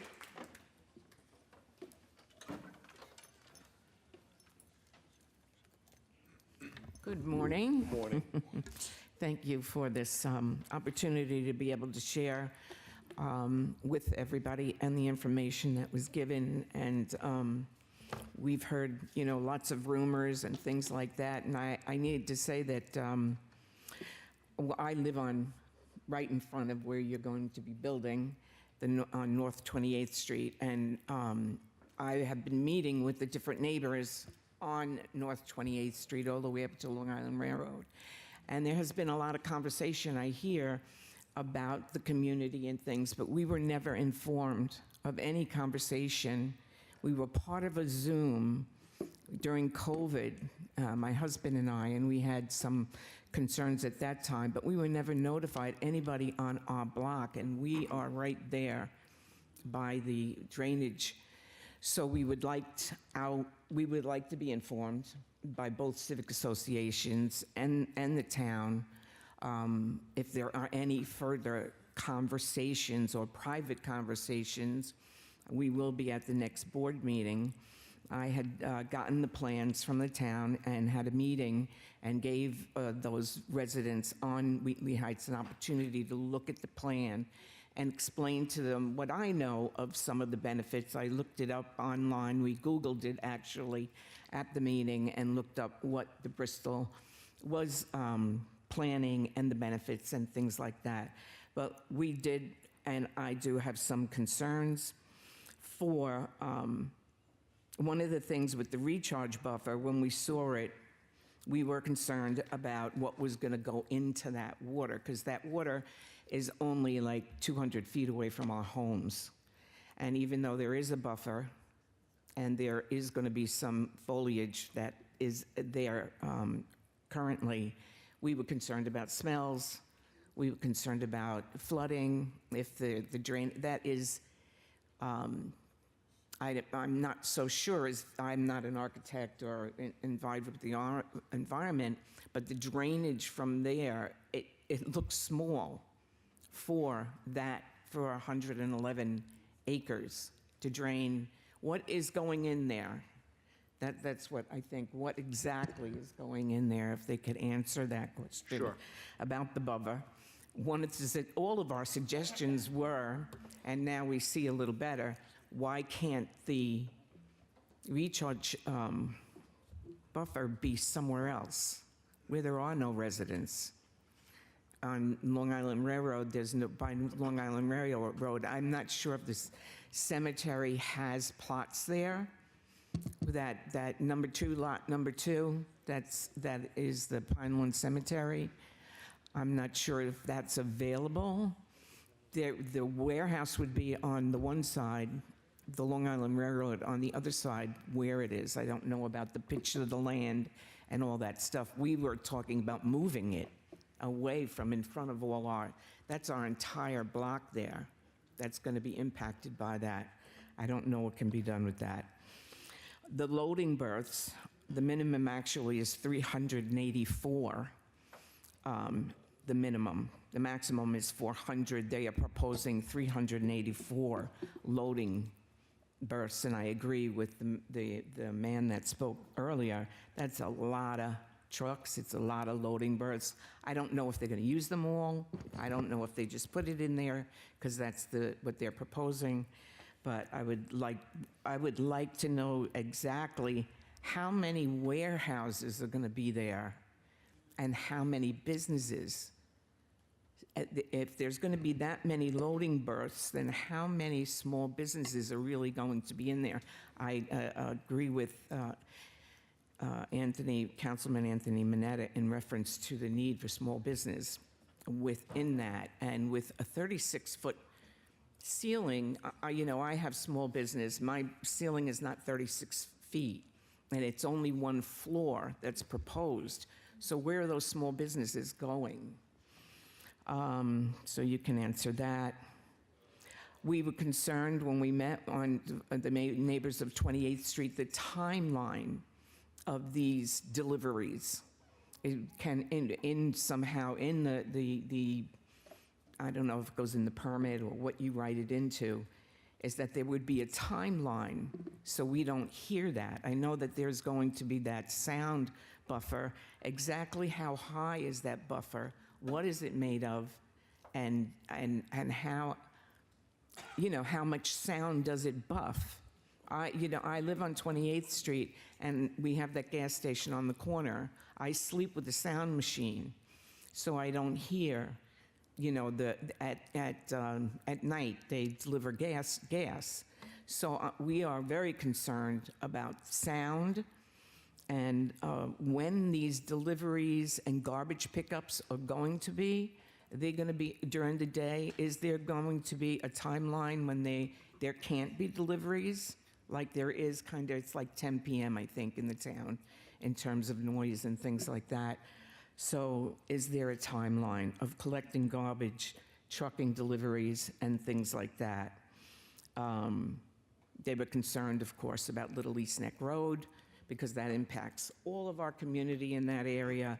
And we thought we saw 4 lanes on these plans. Some, they thought they were going to increase from the 2 lanes on Little East Neck Road to 4. We thought that was there, not just at the intersections. Now, I have no idea if that is even humanly possible. But, that's something, again, that could be addressed to us and explained to us. Is that possible to make 4 lanes on Little East Neck Road? I don't know. I don't know. I'm not. It would be nice, not 4, you know what I mean, so that, 4 lanes, 2 going each way. Like you're creating at the intersections. I'm not sure that's enough. I do go down Little East Neck Road. I do go down Colonial Springs Road every day, and it's almost all day. It's not during one part. Okay, I said we weren't notified. Please notify us. We are concerned about the landscaping on North 28th Street, what that is going to look like as we look out our windows. Right now, it's very, very rough. We just had, during the summer, 4 stolen cars dumped there on our block. We have drug dealing going in front of my house that I have called constantly about. It looks like a deserted area. You can't even see the fence that was put in there by us constantly. There were people living in those woods. There were people, all sorts of things going on in the woods, and so Pine Lawn did put a fence up. So we're concerned about that. What is the landscaping going to be? Can we have sidewalks there so it looks like something? I think that's is that Pine Lawn's responsibility, or are you part of that, or are they part of that? Are you talking about North 28th Street? North 28th Street. So you're requesting, just to be clear, first of all, who did you call regarding the drug dealing? Oh, the police. Okay, well, in the future, please call me. Oh, You okay. text me for a lot of different things. Yes. Don't tell me you don't want to bother me. Oh, no. All right? Because you bother me. Thank You bother me when I hear about it after the fact. Okay. That bothers me more than you texting me. We have a town investigations unit that we have set up over the last 3 years that's been very effective in dealing with those types of situations. These are retired undercover NYPD detectives who live locally in the town. They're very experienced at this, and we provide information that we can get. They have successfully dealt with a number of issues throughout different parts of the town. So please do not let us know that. And then on your point, you're requesting that something be done along North 28th Street. Absolutely. Regarding both the landscaping, fencing, and sidewalks. Just to be clear, because I want them to address this. Yes. Okay, go ahead, Diane. Okay, address the nose wall, height, noise wall. We saw where it is going. And, okay, so then I put in, there's another one for my second card I put in. Yes, you could just address. Well, the executive director of Long Island Citizens for Community Values, and we work to protect men, women, and children in the sexualized culture. And I do have the town codes here in reference to sexually oriented business and adult use. And industrial, I want to clarify, is this an industrial park or a business park? It will not allow for, under our code, so we're creating a planned industrial park code that would not allow for adult use. Okay, thank you very much. And I think that's all I have for today. Thank you, Diane. Thank you. Gina Farisi?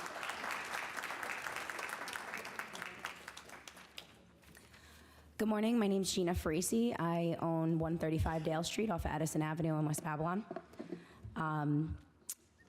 Thank you for having me here this morning. Thank you, Gina. Being part of the community, also being part of the Builders Institute, I'm in favor of this project because it's going to be creating jobs, obviously, not to mention the tax benefits, but keeping businesses here. When I was looking for my building 2 years ago, there was a lot of obstacles finding what I needed. The town, we want to keep the opportunities here. Where this is located is very convenient for businesses, for being able to, like you said, have anything from 10,000 square feet to 4,000 square feet. That just does not exist often here, and it comes, if you have it, it comes with a price. The fact that this is going to be environmentally friendly is obviously important to us. It's empty land. We know something's going to be there. Land is scarce on Long Island. We need to be able to build on what is here. The fact that what's being proposed from the Bristol, who is an organization who, the second they put a shovel in the ground, they're part of that community. And I think you've seen that in the past already with them here. It's uncommon to have a builder or developer that's going to be such a part of the community. And the things that they're doing, I own a solar company, specifically residential, so there is no agenda here. But when you have a solar company that's somebody that's a developer that's going to put community solar on a property, and you're going to eliminate an electric bill for an entire high school, you're talking about the residents, the people that are going to be going to that school that now have a couple $1 million to be able to repurpose that money for the students, for the kids, for the future of our town, right? Not to mention community solar as an opportunity.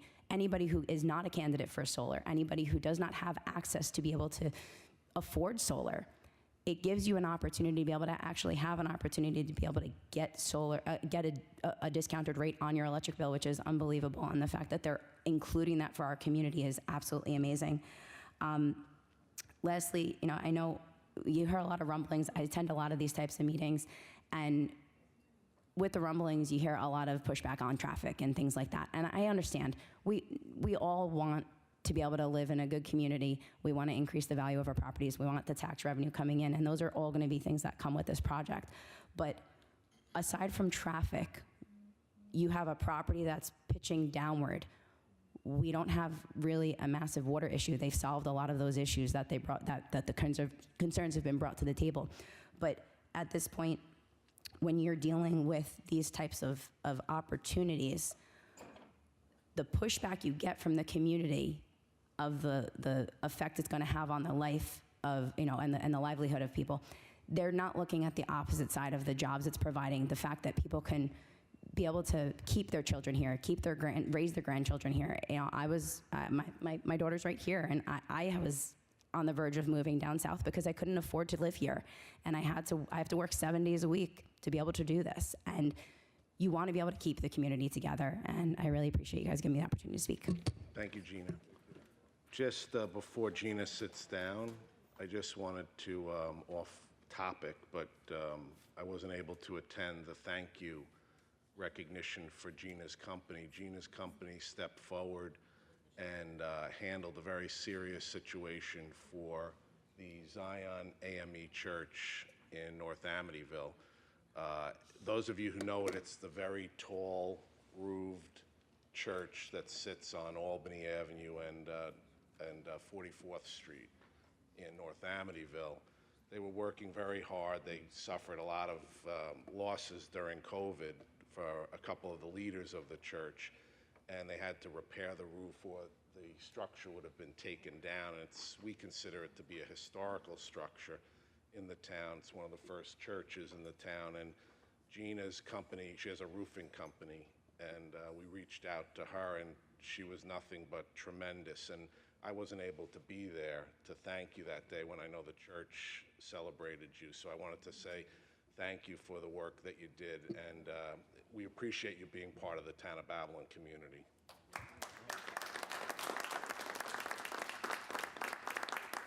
Carol Williams.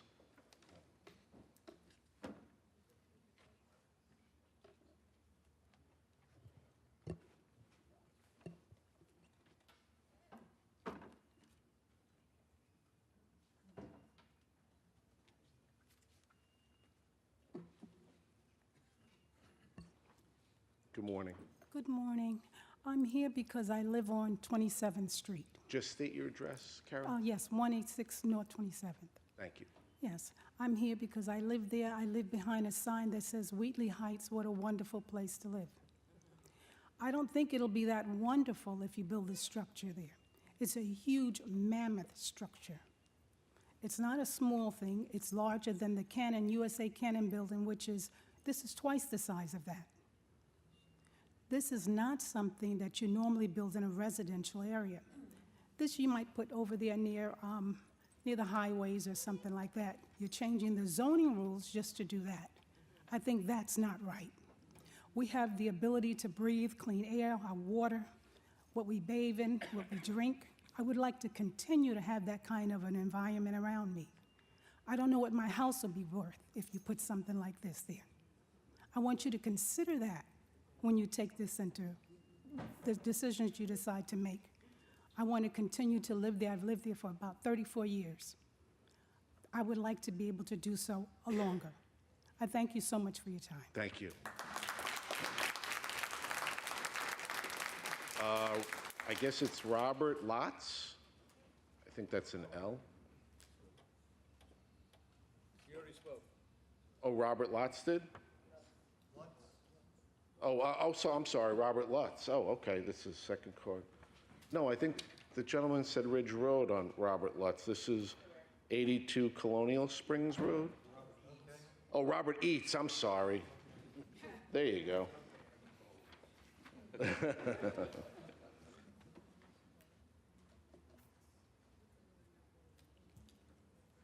Good morning. My name is Robert Eats. I live at 82 Colonial Springs Is that Road. EA? EATZ. Okay, great. Thank you. Yeah. I've listened to the proposal. I've seen this beautiful building. It's a nice structure. Does not belong in a residential area. It disturbs the quality of life in Wheatley Heights and Wyandanch. I mean, it has benefits, but the benefits are not complementary to the destruction of the neighborhood. And there's too much traffic, there's too much congestion, there's too much things that have to be done to even install this thing. It's ridiculous. It doesn't belong here. Maybe in another neighborhood, but not in Wheatley Heights and Wyandanch. It serves no purpose, really. It destroys the quality of life for people, and I just don't see it as a benefit. I mean, I'm sure Bristol put in a lot of time to try and develop it, and I would say thank you, but no thank you. It's not for us. It really isn't. Jean Rodriguez. Oh, thank you. Next speaker is Jean Rodriguez.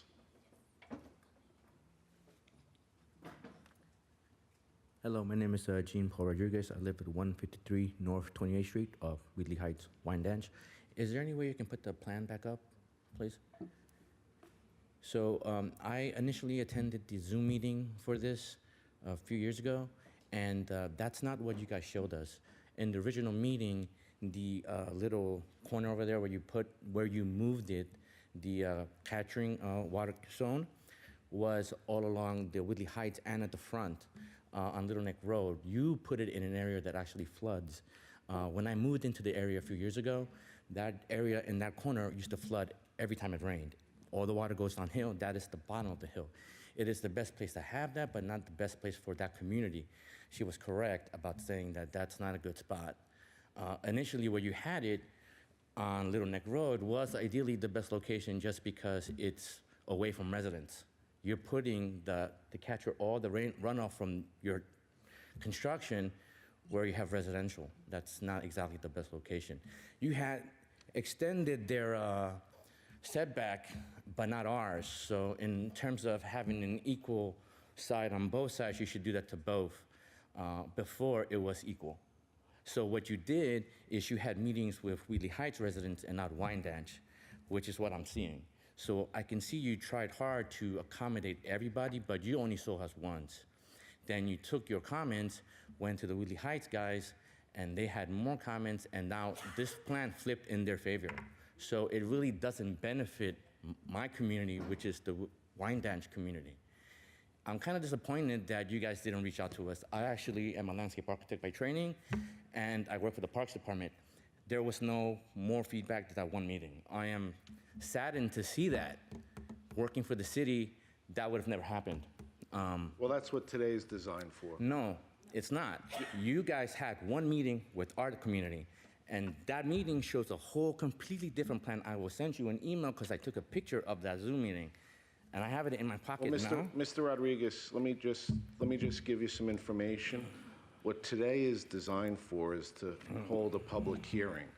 After this, we're going to request that they meet with you and your neighbors, and that's why we appreciate you coming today. But what I'm seeing isn't that. I'm seeing that they met with the Wheatley Heights community and got all their input. Correct, and now they have to changed it. now they have to get it right and meet with you. Yes, because the plan that I'm looking at, that little area was a parking lot. So we appreciate which makes more sense because you're not going to have flooding. Right, and we appreciate flood you off coming issues today there. to bring that to our attention. And again, So we have your. I'm sorry? No, we'll let him. He knows exactly what he's talking about. And again, we'll let him talk, but I'm just, then we'll allow you to finish, and then I'll give you the information. Again, Okay? it's not really fair that you cut me off like they're saying when Well, everyone I'm else. sorry I did. And everyone else is talking about construction and all these things that's bringing to the town. That's not exactly true because after construction's over in 2 years, what they're going to do? That's only for while they're construction, they're going to have those construction jobs. When construction's done, they go somewhere else. So it's not a full-time thing. Construction's done quick, real quick in something like this. They're not going to spend 2 years to probably try to get out here quick. But again, I would like to see an equal share of setbacks on our side as well as much as you did theirs. If anything, I think you shrunk ours. Let me look at my phone real quick because I took a picture of it. Yeah, there was a road in between the parking lot. We lost the road and you just put the parking lot right up against it. So yeah, we lost additional square footage. So you made our spot smaller and you accommodated the Wheatley Heights area a lot more. And that's where you had your retention. So why did you switch it and why didn't you notify us when you did?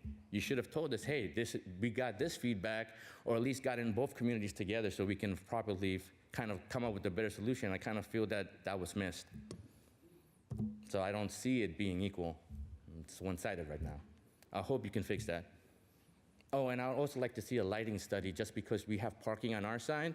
I don't want to see all that light, and that dip is in your construction site, so that where the parking is, that's all light facing all our homes on 28th Street. So it's not dipping down. Is it overlighting, underlighting? Yeah, lighting study would be good anywhere you have next to residential. So that whole 28th Street, you're putting parking, and the natural buffer's not even wide enough. You gave the natural buffer to like 4 or 5 houses. There's like at least 10 houses on our side. Okay, that's it. So I apologize for speaking over you, but what today is designed for is to gather all of the comments that need to be addressed before this goes forward. So we appreciate. But you do not understand. They got comments and they didn't come back. Which is why. So my thing is, when was that meeting scheduled and why wasn't the whole town notified? Because I did not see us. I've been looking. I've been checking. I've actually checked the website, and none of this. I can't get access to none of this stuff. No, as of last week. This is the first scheduled public hearing on this. So they met with them and not with anybody else. And that's what we're designed to do, is to make sure that they meet with everybody. I see these all the time, that, people get kind of shifted and forgotten, and I just don't want that to happen to my community. No, that's why you're here, is to make sure that that doesn't happen. Okay. And then our job is to make sure that that happens. So I apologize once again, but we appreciate you letting us know that you weren't spoken to. That's the whole. They pretty much shifted that parking lot from one side. Yes, and got that to that's, accommodate and, that. and that's why it's important. We have a court stenographer here who's taking down everything that's being said, so that way we can make sure that they address your concerns as well as all of the concerns of the speakers before you and that will speak after you. Yes. Okay? All right, thank you. Thank you. Love Foy. Love Foy.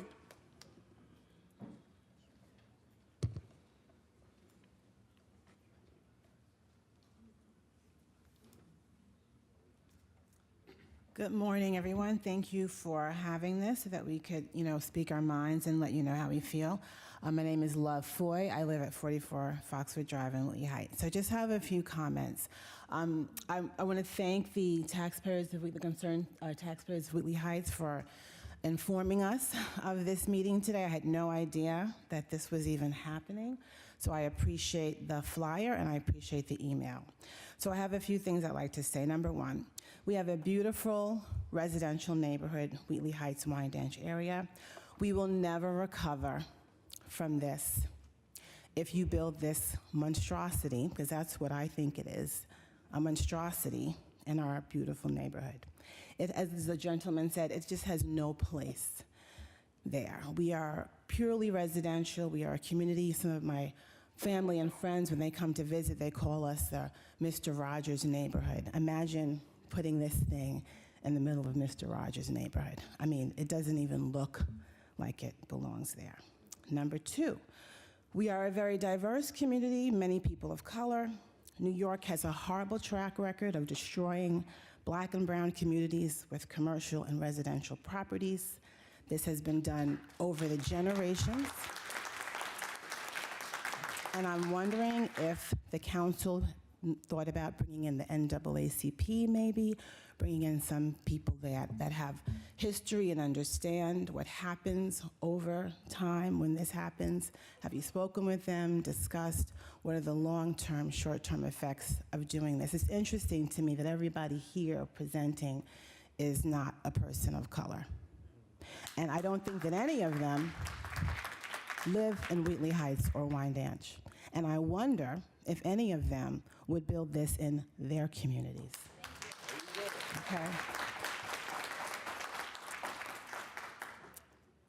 I look at Wyandanch right now, I see all the residential buildings that are going up there.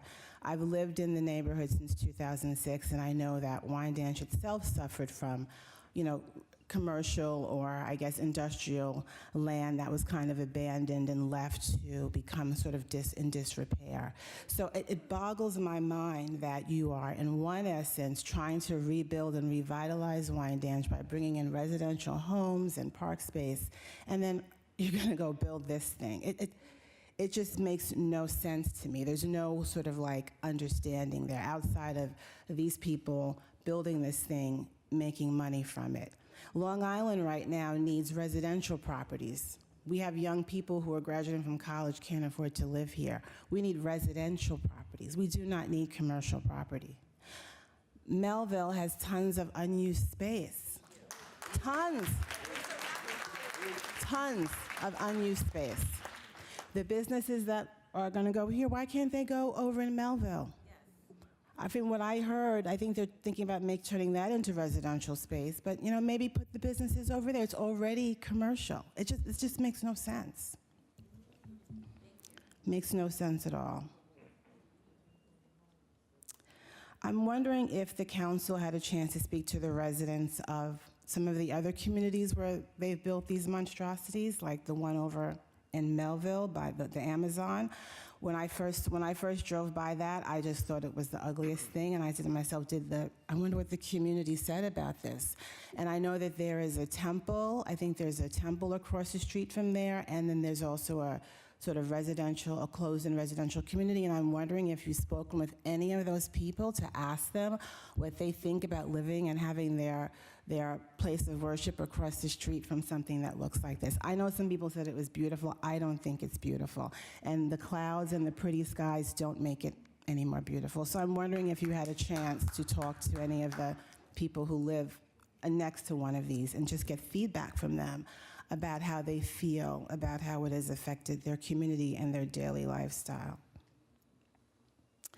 And lastly, the gentleman just mentioned lighting. You know, I'm a stargazer, and right now, where I live, I can come out of my house at night and I can look up at the sky and I can actually see stars.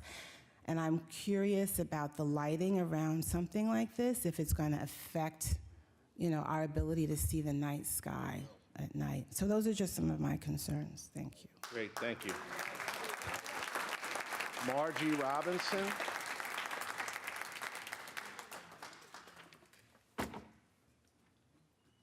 Margie Robinson.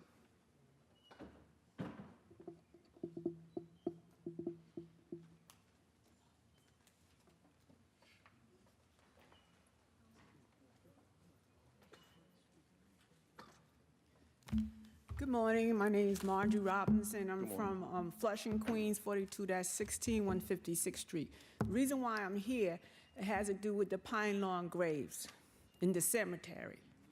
And my great-grandmother was a runaway slave. And she came to Roslyn, Long Island, at Salem AME Church. And when she came there, she was on the deed of the church at age 13 years old. However, even though she was 13, we're not really sure what her age is at this point, because we have to try to go back and try to, you know, look up what the whole history is. But my concern at this time is at the graves, because personally, I have 3 people at that grave, and one is a baby. And we're trying to find out who it is. And not only am speaking for myself, I'm speaking to other African-American people who were that died and are buried at that grave site. And we also have soldiers that fought in the Civil War who are buried there. So I would like to know personally also, what are they going to do? Because I understand I'm kind of late. I didn't hear about this other, you know, about the grave part of the situation that is going on, but you haven't made, as far as I know, you haven't made any final decisions, or are you going to make final decisions today, or is it coming up later on? No final decision. No final decision. So at this time, I'm going to be very brief. I would like you to have more, if we can get more people involved in this, because it's not only Salem AME Church in Roslyn, has to do with Setauket, you know, Setauket AME Church, and also in Brooklyn, and it's hundreds. We have lists of hundreds of names that are buried at that site. And we want to know, we don't want you to dig up the burial. And then also I heard about they might put some type of building around it. If you put a building around it, who's going to see it? Who's going to be able to find it? You know?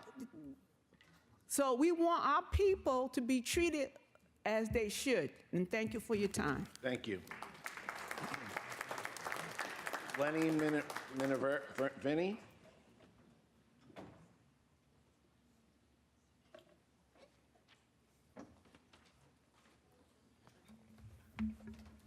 Thank you, Supervisor and the Town Board, for hearing me today. My name is Lenny Minervini. I live at 272 Chestnut Avenue in East Meadow. I am here on behalf of my uncle, Lenny Minervini, who lives at 611 George Street in North Babylon, and I also work with Checkmate Security at 65 John Street in Babylon. It's a local company with more than 15 employees and many local clients. At this point, I would like to ask that the project be approved and to help with the local tax revenue, jobs, both in construction and moving forward, as well as improving on a blighted area. Thank you. Adiahambo Komba.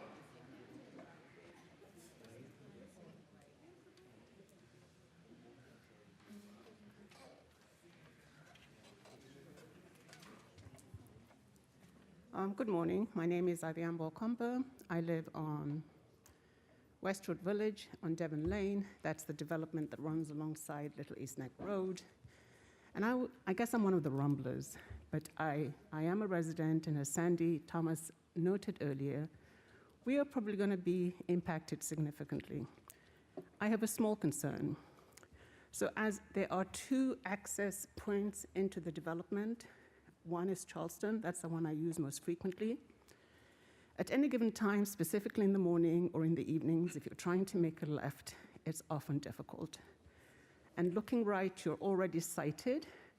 So I'm wondering whether the people who did the traffic study actually came into the development and tried to exit the development onto Little East Neck Road.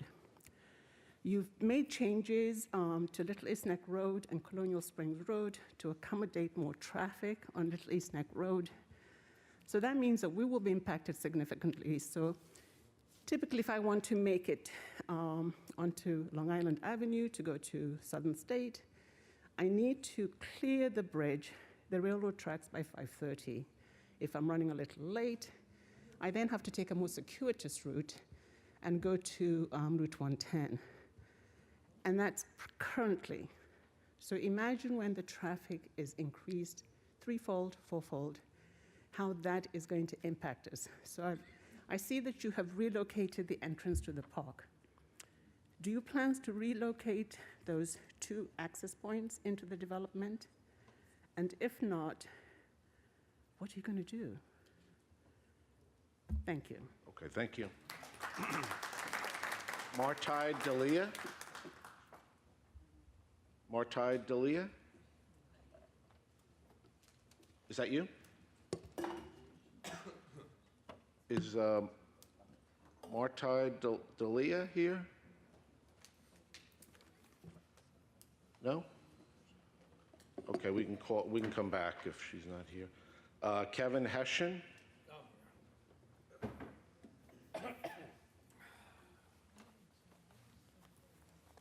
My name is Kevin Hessian. I live at 40 Ridge Road, Wheatley Heights. And I've come down here today to oppose this construction project. I've heard all these people tell me great things that would happen. I'd like to address each and every issue of that.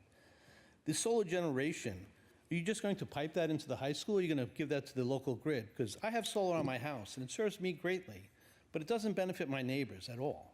If you know anything about electrical generation, transmission costs is everything. Are you piping it directly in the high school and giving them free electricity? That's one of my questions. The second is hundreds of loading docks with trucks. Are you kidding me? Now it's up here.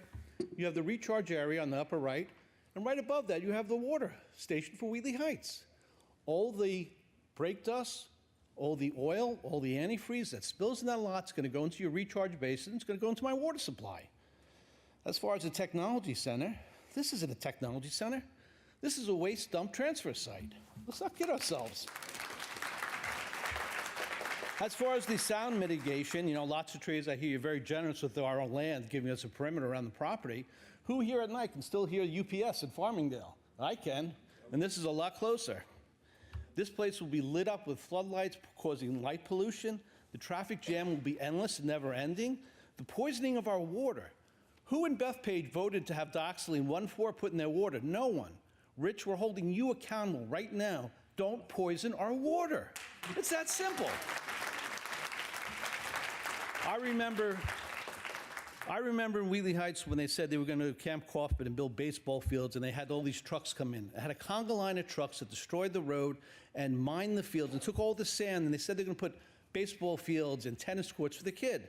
They never did. If you look at your aerial, you'll see it's just an open sand mining pit. Nothing was ever done, but the sand mining was allowed. As far as the traffic, hundreds of trucks day and night. The traffic on that road is phenomenal now. If I pull out, I won't go anywhere if I know if it's 4 o'clock. I won't go on the back road because I got to wait to go a mile down to the traffic light. Now, if you plan on widening back road, are you planning on taking my backyard on Ridge Road like you once proposed, or are you going to dig up the dead on the other side? Because making the to making the road intersections more efficient will help a little bit, but are not going to mitigate traffic. You were talking hundreds and hundreds of trucks day and night. As far as what time this will happen, it'll be happening at night. That's when truckers move around, when traffic's at its least. You'll be hearing them coming and going up Little East Neck Road day and night. As far as the landscaping, you know, I remember they said when they're building Wyandanch Rising, they're going to put all this great landscaping around it, but I haven't seen anything. I just see parking lots and, you know, an underdeveloped community down there. As far as jobs for the citizens, well, let's be honest, any construction job goes out to bid. It's not like the people of Wyandanch can sign up and get preferential treatment. It's not for them.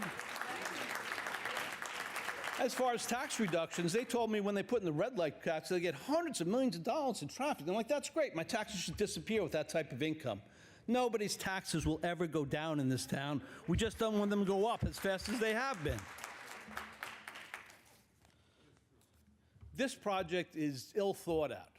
You live here, Tony. I know where you live. You live around the block from me. You're going to poison the water and you're going to still live here? What are you going to tell your kids when they can't drink it? The people of Bethpage are already suffering because their town board didn't listen to them. I'm imploring you people to listen to us. We are saying no to this project, and especially with all the offers. The shiny new fire truck for the fire department, scholarships for kids. Come on, people, we're not that stupid. You're not going to give shit to anyone after you build this thing. We do not want it, Rich, and I came down here to tell you that today, and your entire council. We will hold you all responsible if this goes through, because you will destroy our homes by poisoning the water and making it unlivable with endless truck traffic. Don't kid yourself. You're not building a technology park to build medical equipment. You're building a place that's an environmental damage. I worked in one of these places as a child. They used to have us burn shit. And I go, what happens if the town comes? He goes, don't worry. Well, I didn't know what that meant at the time, but he obviously got away with it. They're going to be, my next question is, the railroad track, are you going to have train tracks put on this facility in the future so rail traffic can come in there to unload? I see where you have those giant parking lots. Are those just meant for the dumping of the garbage in the future? You know, that's how an engineer would design things. Your recharge basement at the lower part of the property, yeah, I get that. But you're next to my water.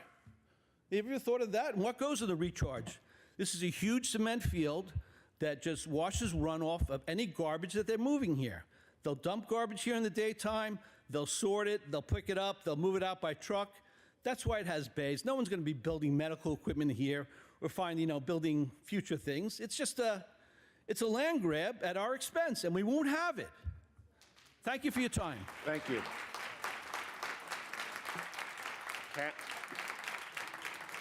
Karen Turk.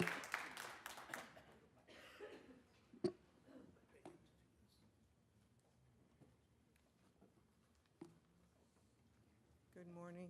Karen Turk, 32 Brookwood Drive, Wheatley Heights. I live in the development that's just to the north of that, and many things have been said already that clearly state how we in Wheatley Heights feel. Thank you for your proposition. Thank you for offering to pay off all these institutions in the neighborhood. But number one, Little East Neck Road will not be able to handle it. Traffic there is already horrible. The truck traffic, it's not going to be able to handle it. And as far as our neighborhood, we don't live in a blighted neighborhood. It's a lovely neighborhood. Why somebody would even say that, I cannot imagine. Do not do this industrial park. It does not benefit Wheatley Heights. Thank you. Judy Santana. My original question, I already forgot. I was so incensed at what somebody said, is if it does go through, what's the timeline for building the road? Does it come before the industrial park, during the industrial park, or after it's created? It's terrible either, any of those ways. Thank you. Judy Santana. Hello, everyone. Good morning.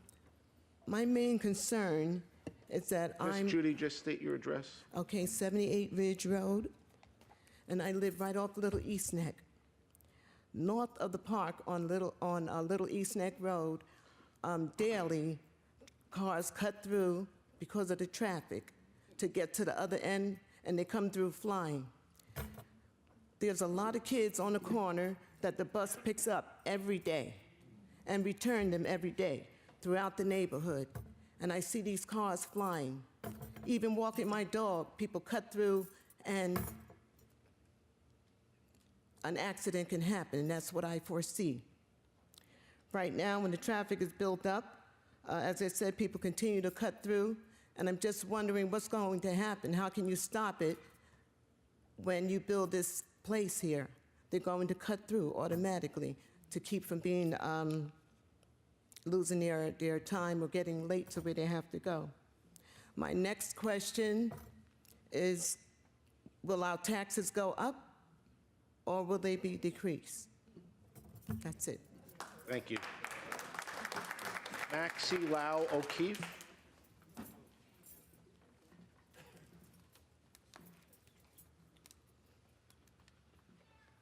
Good afternoon. My name is Maxie Lau Good O'Keefe. My address is 151 North 28th Street. So as you guys can obviously hear, everybody that's not supportive of this project, that the traffic is going to be insane on Little East Neck Road.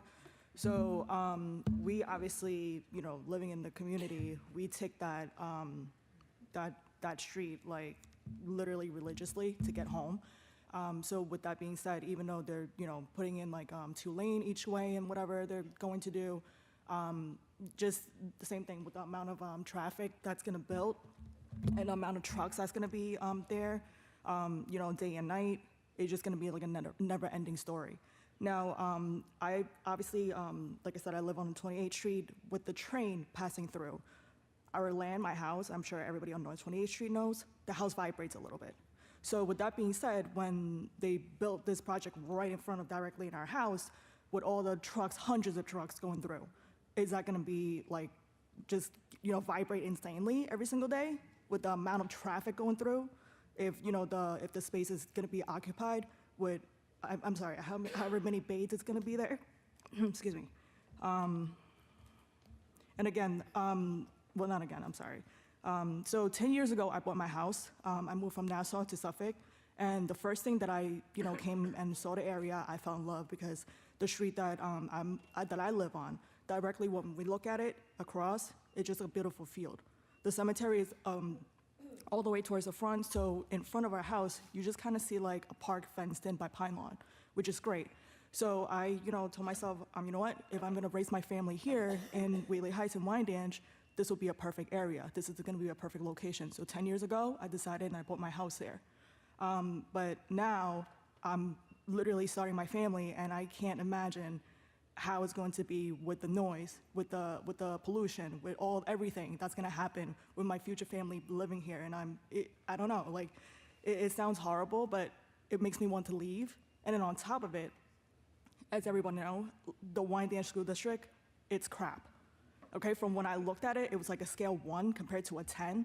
And then now we have this going on, like, I don't know, it makes us not want to be here. But it sucks because like this is our home and it's been our home and we're trying to make it better, but this is not making it any better. This is costing, you know, yeah, it sounds good and all, you know, they're saying that they're gonna make a lot of jobs, but what about the family that lives here? You guys all the supporters are saying that, you know, they support this, they come up here and they speak and they tell you the address. The first thing they say, they don't even live within the property of the area. They're from Amityville, they're from Babylon. I get it, we're a big town, I get it. But that is not our, you know, where this building is being built, surrounding that area, as you guys can all hear, everybody that's coming up, we live around this building that's gonna come up. Everybody who's supporting it don't even live around this area. So, I don't know, I mean, Tony, right, you live down the block. Again, is this something that, you know, like you are in favor of also? Like, I don't know, but again, I'm definitely not a big supporter of this. This is gonna ruin my home. This is gonna, like, is literally making me feel like I wanna move out of here. And I really, really regret saying this because 10 years ago, I came in and I looked around and I'm like, wow, this is gonna be the place to live. This is gonna be the place where I wanna raise my family. And now I really wanna cry and say like, they're gonna ruin this place. They really are. So, and, you know, just same thing, just like the last person said, is our taxes gonna keep going up? Because it keeps going up every single year. Like, yeah, STAR is helping, but with this happening, like, you know, but I don't know. It's not a good idea, but thank you. Thank you.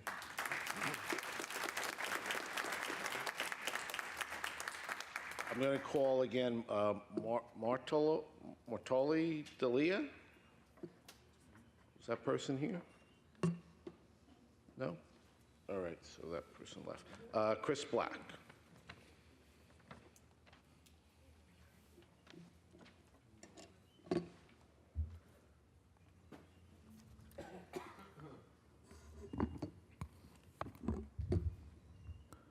Good afternoon now. Good afternoon.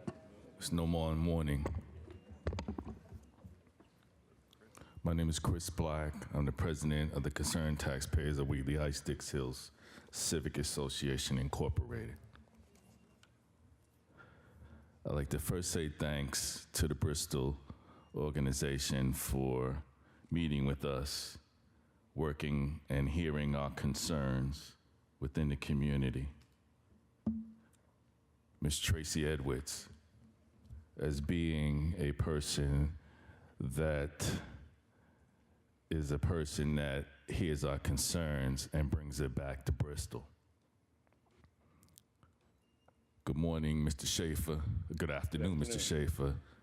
Councilman Tony Martinez, Councilman Dwayne Gregory, Councilman Mineta, and the Town of Babylon Board. And Max Sweeney, thank you. Sorry about that, Mac. As well as the residents of Wheatley Heights and Wyandanch, who we work together as one. For the gentleman that said that this is a blighted area, I just wanted to address this, that if you don't live in my area, then you can't talk about it. So, this area of Wheatley Heights is an area that has families that have strong jobs. We make money. We put money into our property to make it look good. And when our property looks good, the town of Babylon looks good. There's a saying, when a neighbor improves his property, we thank the neighbor, because when that neighbor improves his property or her property, we say to the neighbor, thank you for increasing the value of my home as well as yours. This project that is in front of us is a massive, massive, massive project. It is hurting my community. You've heard the residents that have spoken this morning and this afternoon about their concerns on this property. And I'm glad that I'm last, because it allows me not to have to reiterate the things that were said. I know everyone on the board here, and we work together as a civic association and the town of Babylon. One cannot do without the other. Anything you come to me for, I come back to you for, because we help. One hand helps the other. But I ask you is to please look at these plans and don't think about the pockets that are being filled. I understand that we need, I respect the Long Island builders. I thank you for the work that you've done throughout Suffolk County and Long Island itself. I respect that, because those are families that are being, having jobs that are providing food on their table. I understand that and I respect that, because I am a union person as well. But however, you're talking about building within my community, where it affects the homeowners that have been here for over 50 years, paying taxes every year. Taxes have gone up, and they're keeping their property intact. This is a project that is overwhelming. But, however, we sat and we listened. We didn't hire any attorneys because, right, we could. Every time we come here, we bring attorneys. But we were doing it in a diplomatic way where we wanted to listen and work with the town, work with Bristol, and work with the community, who will hope in return will work with the community. And I'm asking, don't hurt my area. Don't put things in our area that affects everyone. Understand this. There's so many plans, so many reports, so many people coming from the outside looking to come into my area to build. But you never want to live in my area. But you want to work in it and make money, but live in it. Buy a house in Wheatley Heights. And half of them may not be able to. I didn't say it, somebody else did. Because Wheatley Heights is a wonderful place to live, and we protect it. And it can't protect it without the town. I know a lot of the officials of here. Mr. Schaefer, I could call you any day and any night you answer my phone calls. And I thank you. Same thing as the Deputy Supervisor Tony Martinez and many others. Lord knows I write and I call. And I call because the reason why I care about my community, and you know it just as well. But I ask you, is allow me to continue taking care of the community and not having corporations and builders to come and just saturate the area with tall buildings and wide buildings and trucks and massive vehicles coming into our area, destroying it. You know me, you know my community. And our community looks good, which makes you look good. And that's all I have to say. Thank you, Chris. Thank you. I just also have to add up for the record, I got an email this morning from Letitia Walker, who's the president of the Concerned Citizens of Wyandanch, and she wasn't able to attend, but she wanted us to submit this letter up as part of the record, so we'll do that. Does the applicant wish? What I would suggest is, I know that there were a number of questions asked or clarifications requested. Did you take a list?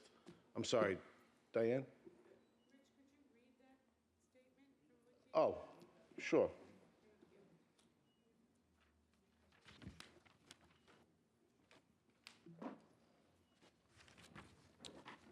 So this was addressed to me and the members of the town board, dated today, October 26th. My name is Letitia Walker. I'm a civic and school leader in the Babylon Township, writing on behalf of Concerned Citizens of Wyandanch Civic Association. For the past 2 or so years, we have been supporters of the proposed Bristol Business Park, which is slated to be developed in the Wyandanch jurisdiction and will positively impact our entire community system, which includes our library, fire district, and schools, by offering new ways to support our economic and workforce growth. Led by the Bristol Group and Tracy Edwards, their outreach efforts have been consistent and equitable to include all Wyandanch stakeholders. In fact, they were the featured guest speakers at the inaugural reception for the Committee for Intergovernmental and Community Relations, where they gave a project overview, features, benefits, and cost savings to the Wyandanch community on October 21st, 2024. From the onset, it was our understanding that our community would gain access to tax revenue and infrastructure benefits that we desperately need. The Bristol Group has not only met with us on multiple occasions, but they have provided data, analysis, feedback, and plans to address the environmental changes that will occur within our communities. As stated in May 2022, we believe the Bristol project can bring diverse industries to our town and propel mentorship which supports Wyandanch children and their families. Above all else, we want Wyandanch youth and their family units to thrive.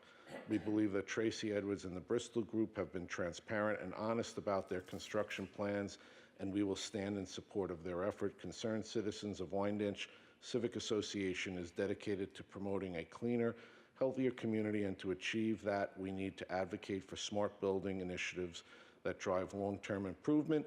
We believe the Bristol project will help build our community into a stronger center for living. We are aware a public hearing has been scheduled for October 26th. Due to our consistent grassroots community presence, we have previously committed ourselves to the Wyandanch Fall Festival on the same date and time. Please excuse our absence and enter our entire statement of support into the meeting record. Respectfully written, Letitia S. Walker, President. So that will be included in the record. So, I'm sorry. Chris? Yes, Supervisor, can I add one? Oh, yeah, sure, you can add to your comment, sure. I forgot to mention one thing as well. Bristol was nice enough to extend a lot of suggestions as to how to help out the community. But however, what was brought to us, we felt was not equal as to what other communities were receiving. As you see that this is a $5.8 million tax. We're talking about taxes.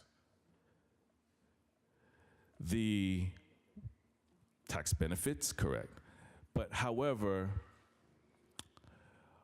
other locations seem to be getting more than what Wheatley Heights is getting, such as the advantage of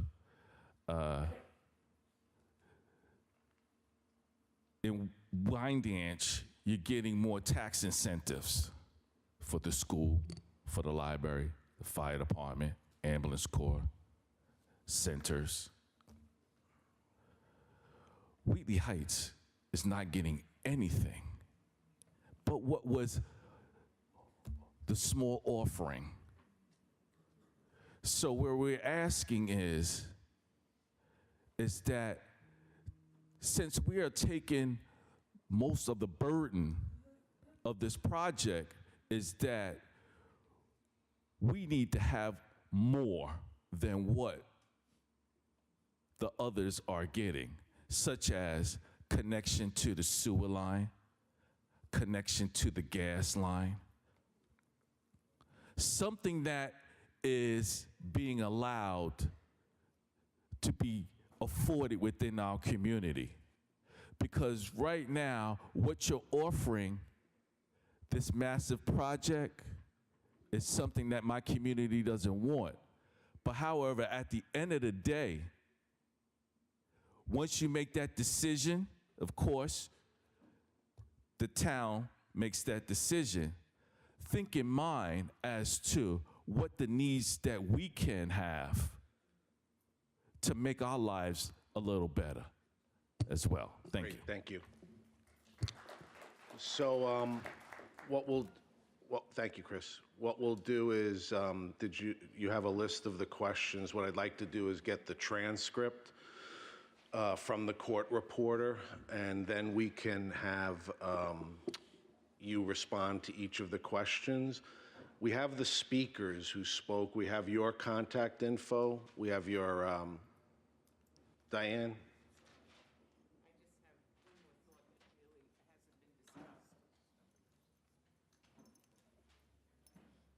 Diane Lloyd again. One more thought that hasn't been discussed is that there's going to be a 4 or 5 year time period during this construction with those types of trucks coming in and out and all the excavating and things like that, and what is in place to protect our neighborhoods, Wyandanch and Wheatley Heights, during that 5 years. And you know, and I know that a proposed time of 4 to 5 years could end up 6 or 7. And so the other thing that was just briefly is the value of our homes. The value of our homes having this big industrial area, especially being built. If I want to sell my home during this construction time, it's going to impact what I can get and lower it, and for all of us. So that's something also. I don't know what, nothing has been said about what they're going to do during those times. And I think one woman, you know, when is that? That's going to have to be built. The Little East Neck Road issue is going to have to resolve before that starts. And what is it? Thank you again. Thank you. So what we'll do is we'll take the transcript, we'll have the applicant and their representatives respond to each of the questions. So what I was starting to say was we have the speakers who filled out their cards included their address as well as their email address. If you don't think that you've written it clearly on there, some of you have messy handwriting, please, not calling out any penmanship, but just please come and look at your card and make sure that we can understand your email address as well as your home address. If you haven't filled out a card, please come up and fill out a card. If you would like to get further information and responses to the questions, as well as be notified of any further meetings that will be held. For example, the North 28th Street residents will be meeting with the representatives to discuss in further detail all of the items that you brought up earlier. So please, again, if you've filled out a card, come and see Jen. She has the cards, and just make sure, even if you think you wrote it neatly, take a look at your card and fill it out and make sure that it was done correctly and we understand it. If you haven't filled out a card, fill out a card up front if you want to be notified of their responses to all of the questions once we get the transcript. And then you'll be also notified of further information coming out on this. All right? Yes. Yes, you can, Rich.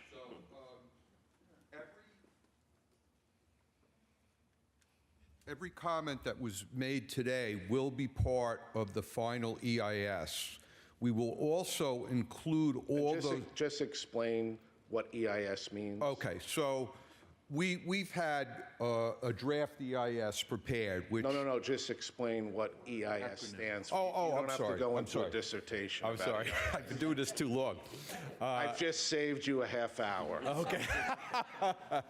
So, the final environmental impact statement will be prepared, and it will include the transcript. Every comment that was stated today must be addressed. Must be addressed fully. Also, everybody that spoke, we will have their address. They will be included in the final EIS review. So that they'll be receiving. They will receive the final EIS and the notification, so on and so forth. But that's why it's important, if you spoke, please check your card and make sure that you've written clearly your home address as well as your email address. Yeah. Thank you. Yeah, thank you, sir. And Okay. there is additional copies of And the there are still document copies of here. the draft. Some of you have taken it, but there are additional copies over on the table here, okay? Thank you. Thank you. Okay, and Jen, there are residents who want to check their cards. Okay, just, we have to do a couple of things quickly. So, Right after. okay, we'll do it right after the meeting, okay. we're almost done, so just, if you could wait like 5 minutes. Yep. Okay, just, I'm going to go through this. So we just had the first public hearing, so I'm going to take a motion by Councilman Mineta, second by Councilman Martinez, to close and reserve. All those in favor? Aye. Opposed? Hearing is closed, decision reserved. I'm going to read the second public hearing. I'm going to read the second public hearing, which is the rezone, and we're going to incorporate by reference all of the testimony and comments that were just done. So that's a public hearing in reference to change of zone subdivision for Bristol Suffolk LLC, application 24-13 ABE, Suffolk County Tax Map number 0100-38-.00.0001.000, 0100-010.00-04.00-044.00, and 0100-010.00-04.00-043.000, and 0100-011.00-001.00-011.000, northeast corner of Little East Neck Road and the Long Island Railroad right-of-way, Wyandanch, New York, 11798. Take a motion from Councilman Martinez, second by Councilman McSweeney, to close and reserve and incorporate by reference all of the testimony that was just submitted in the first public hearing. All those in favor? Aye. Opposed? Hearing is closed, decision reserved. Just for the resolutions today, we've got authorizing the sale of certain property now owned or hereafter acquired by the town of Babylon. I'll make a motion to approve that. Second by Councilman Gregory. Would the clerk call the roll? Councilman Mineta? Yes. Councilman Martinez? Yes. Councilman McSweeney? Yes. Councilman Gregory? Yes. Supervisor Schaefer? Yes. Resolution's approved, 5 votes in favor, 0 opposed. Don't have any other cards, so I'll take a motion from Councilman Martinez, second by Councilman Mineta, to adjourn. All those in favor? Aye. Opposed? Meeting is adjourned. So if you are waiting, Jen, why don't we just, Tom, where is Tom stay? Thomas, come on up here and assist. Yeah, I'll see you over there. And then Belmont Lake. No, just in and out. We got the, yeah. No. See you again. Still smiling? Honestly, I understand why everyone has concerns. I would too, but I'm here to mitigate those. How you doing? Thanks, you too. Do you have some paper? Jerry, can I, Sure. Oh, here's more cards. In other parts of the country, and they just, they work.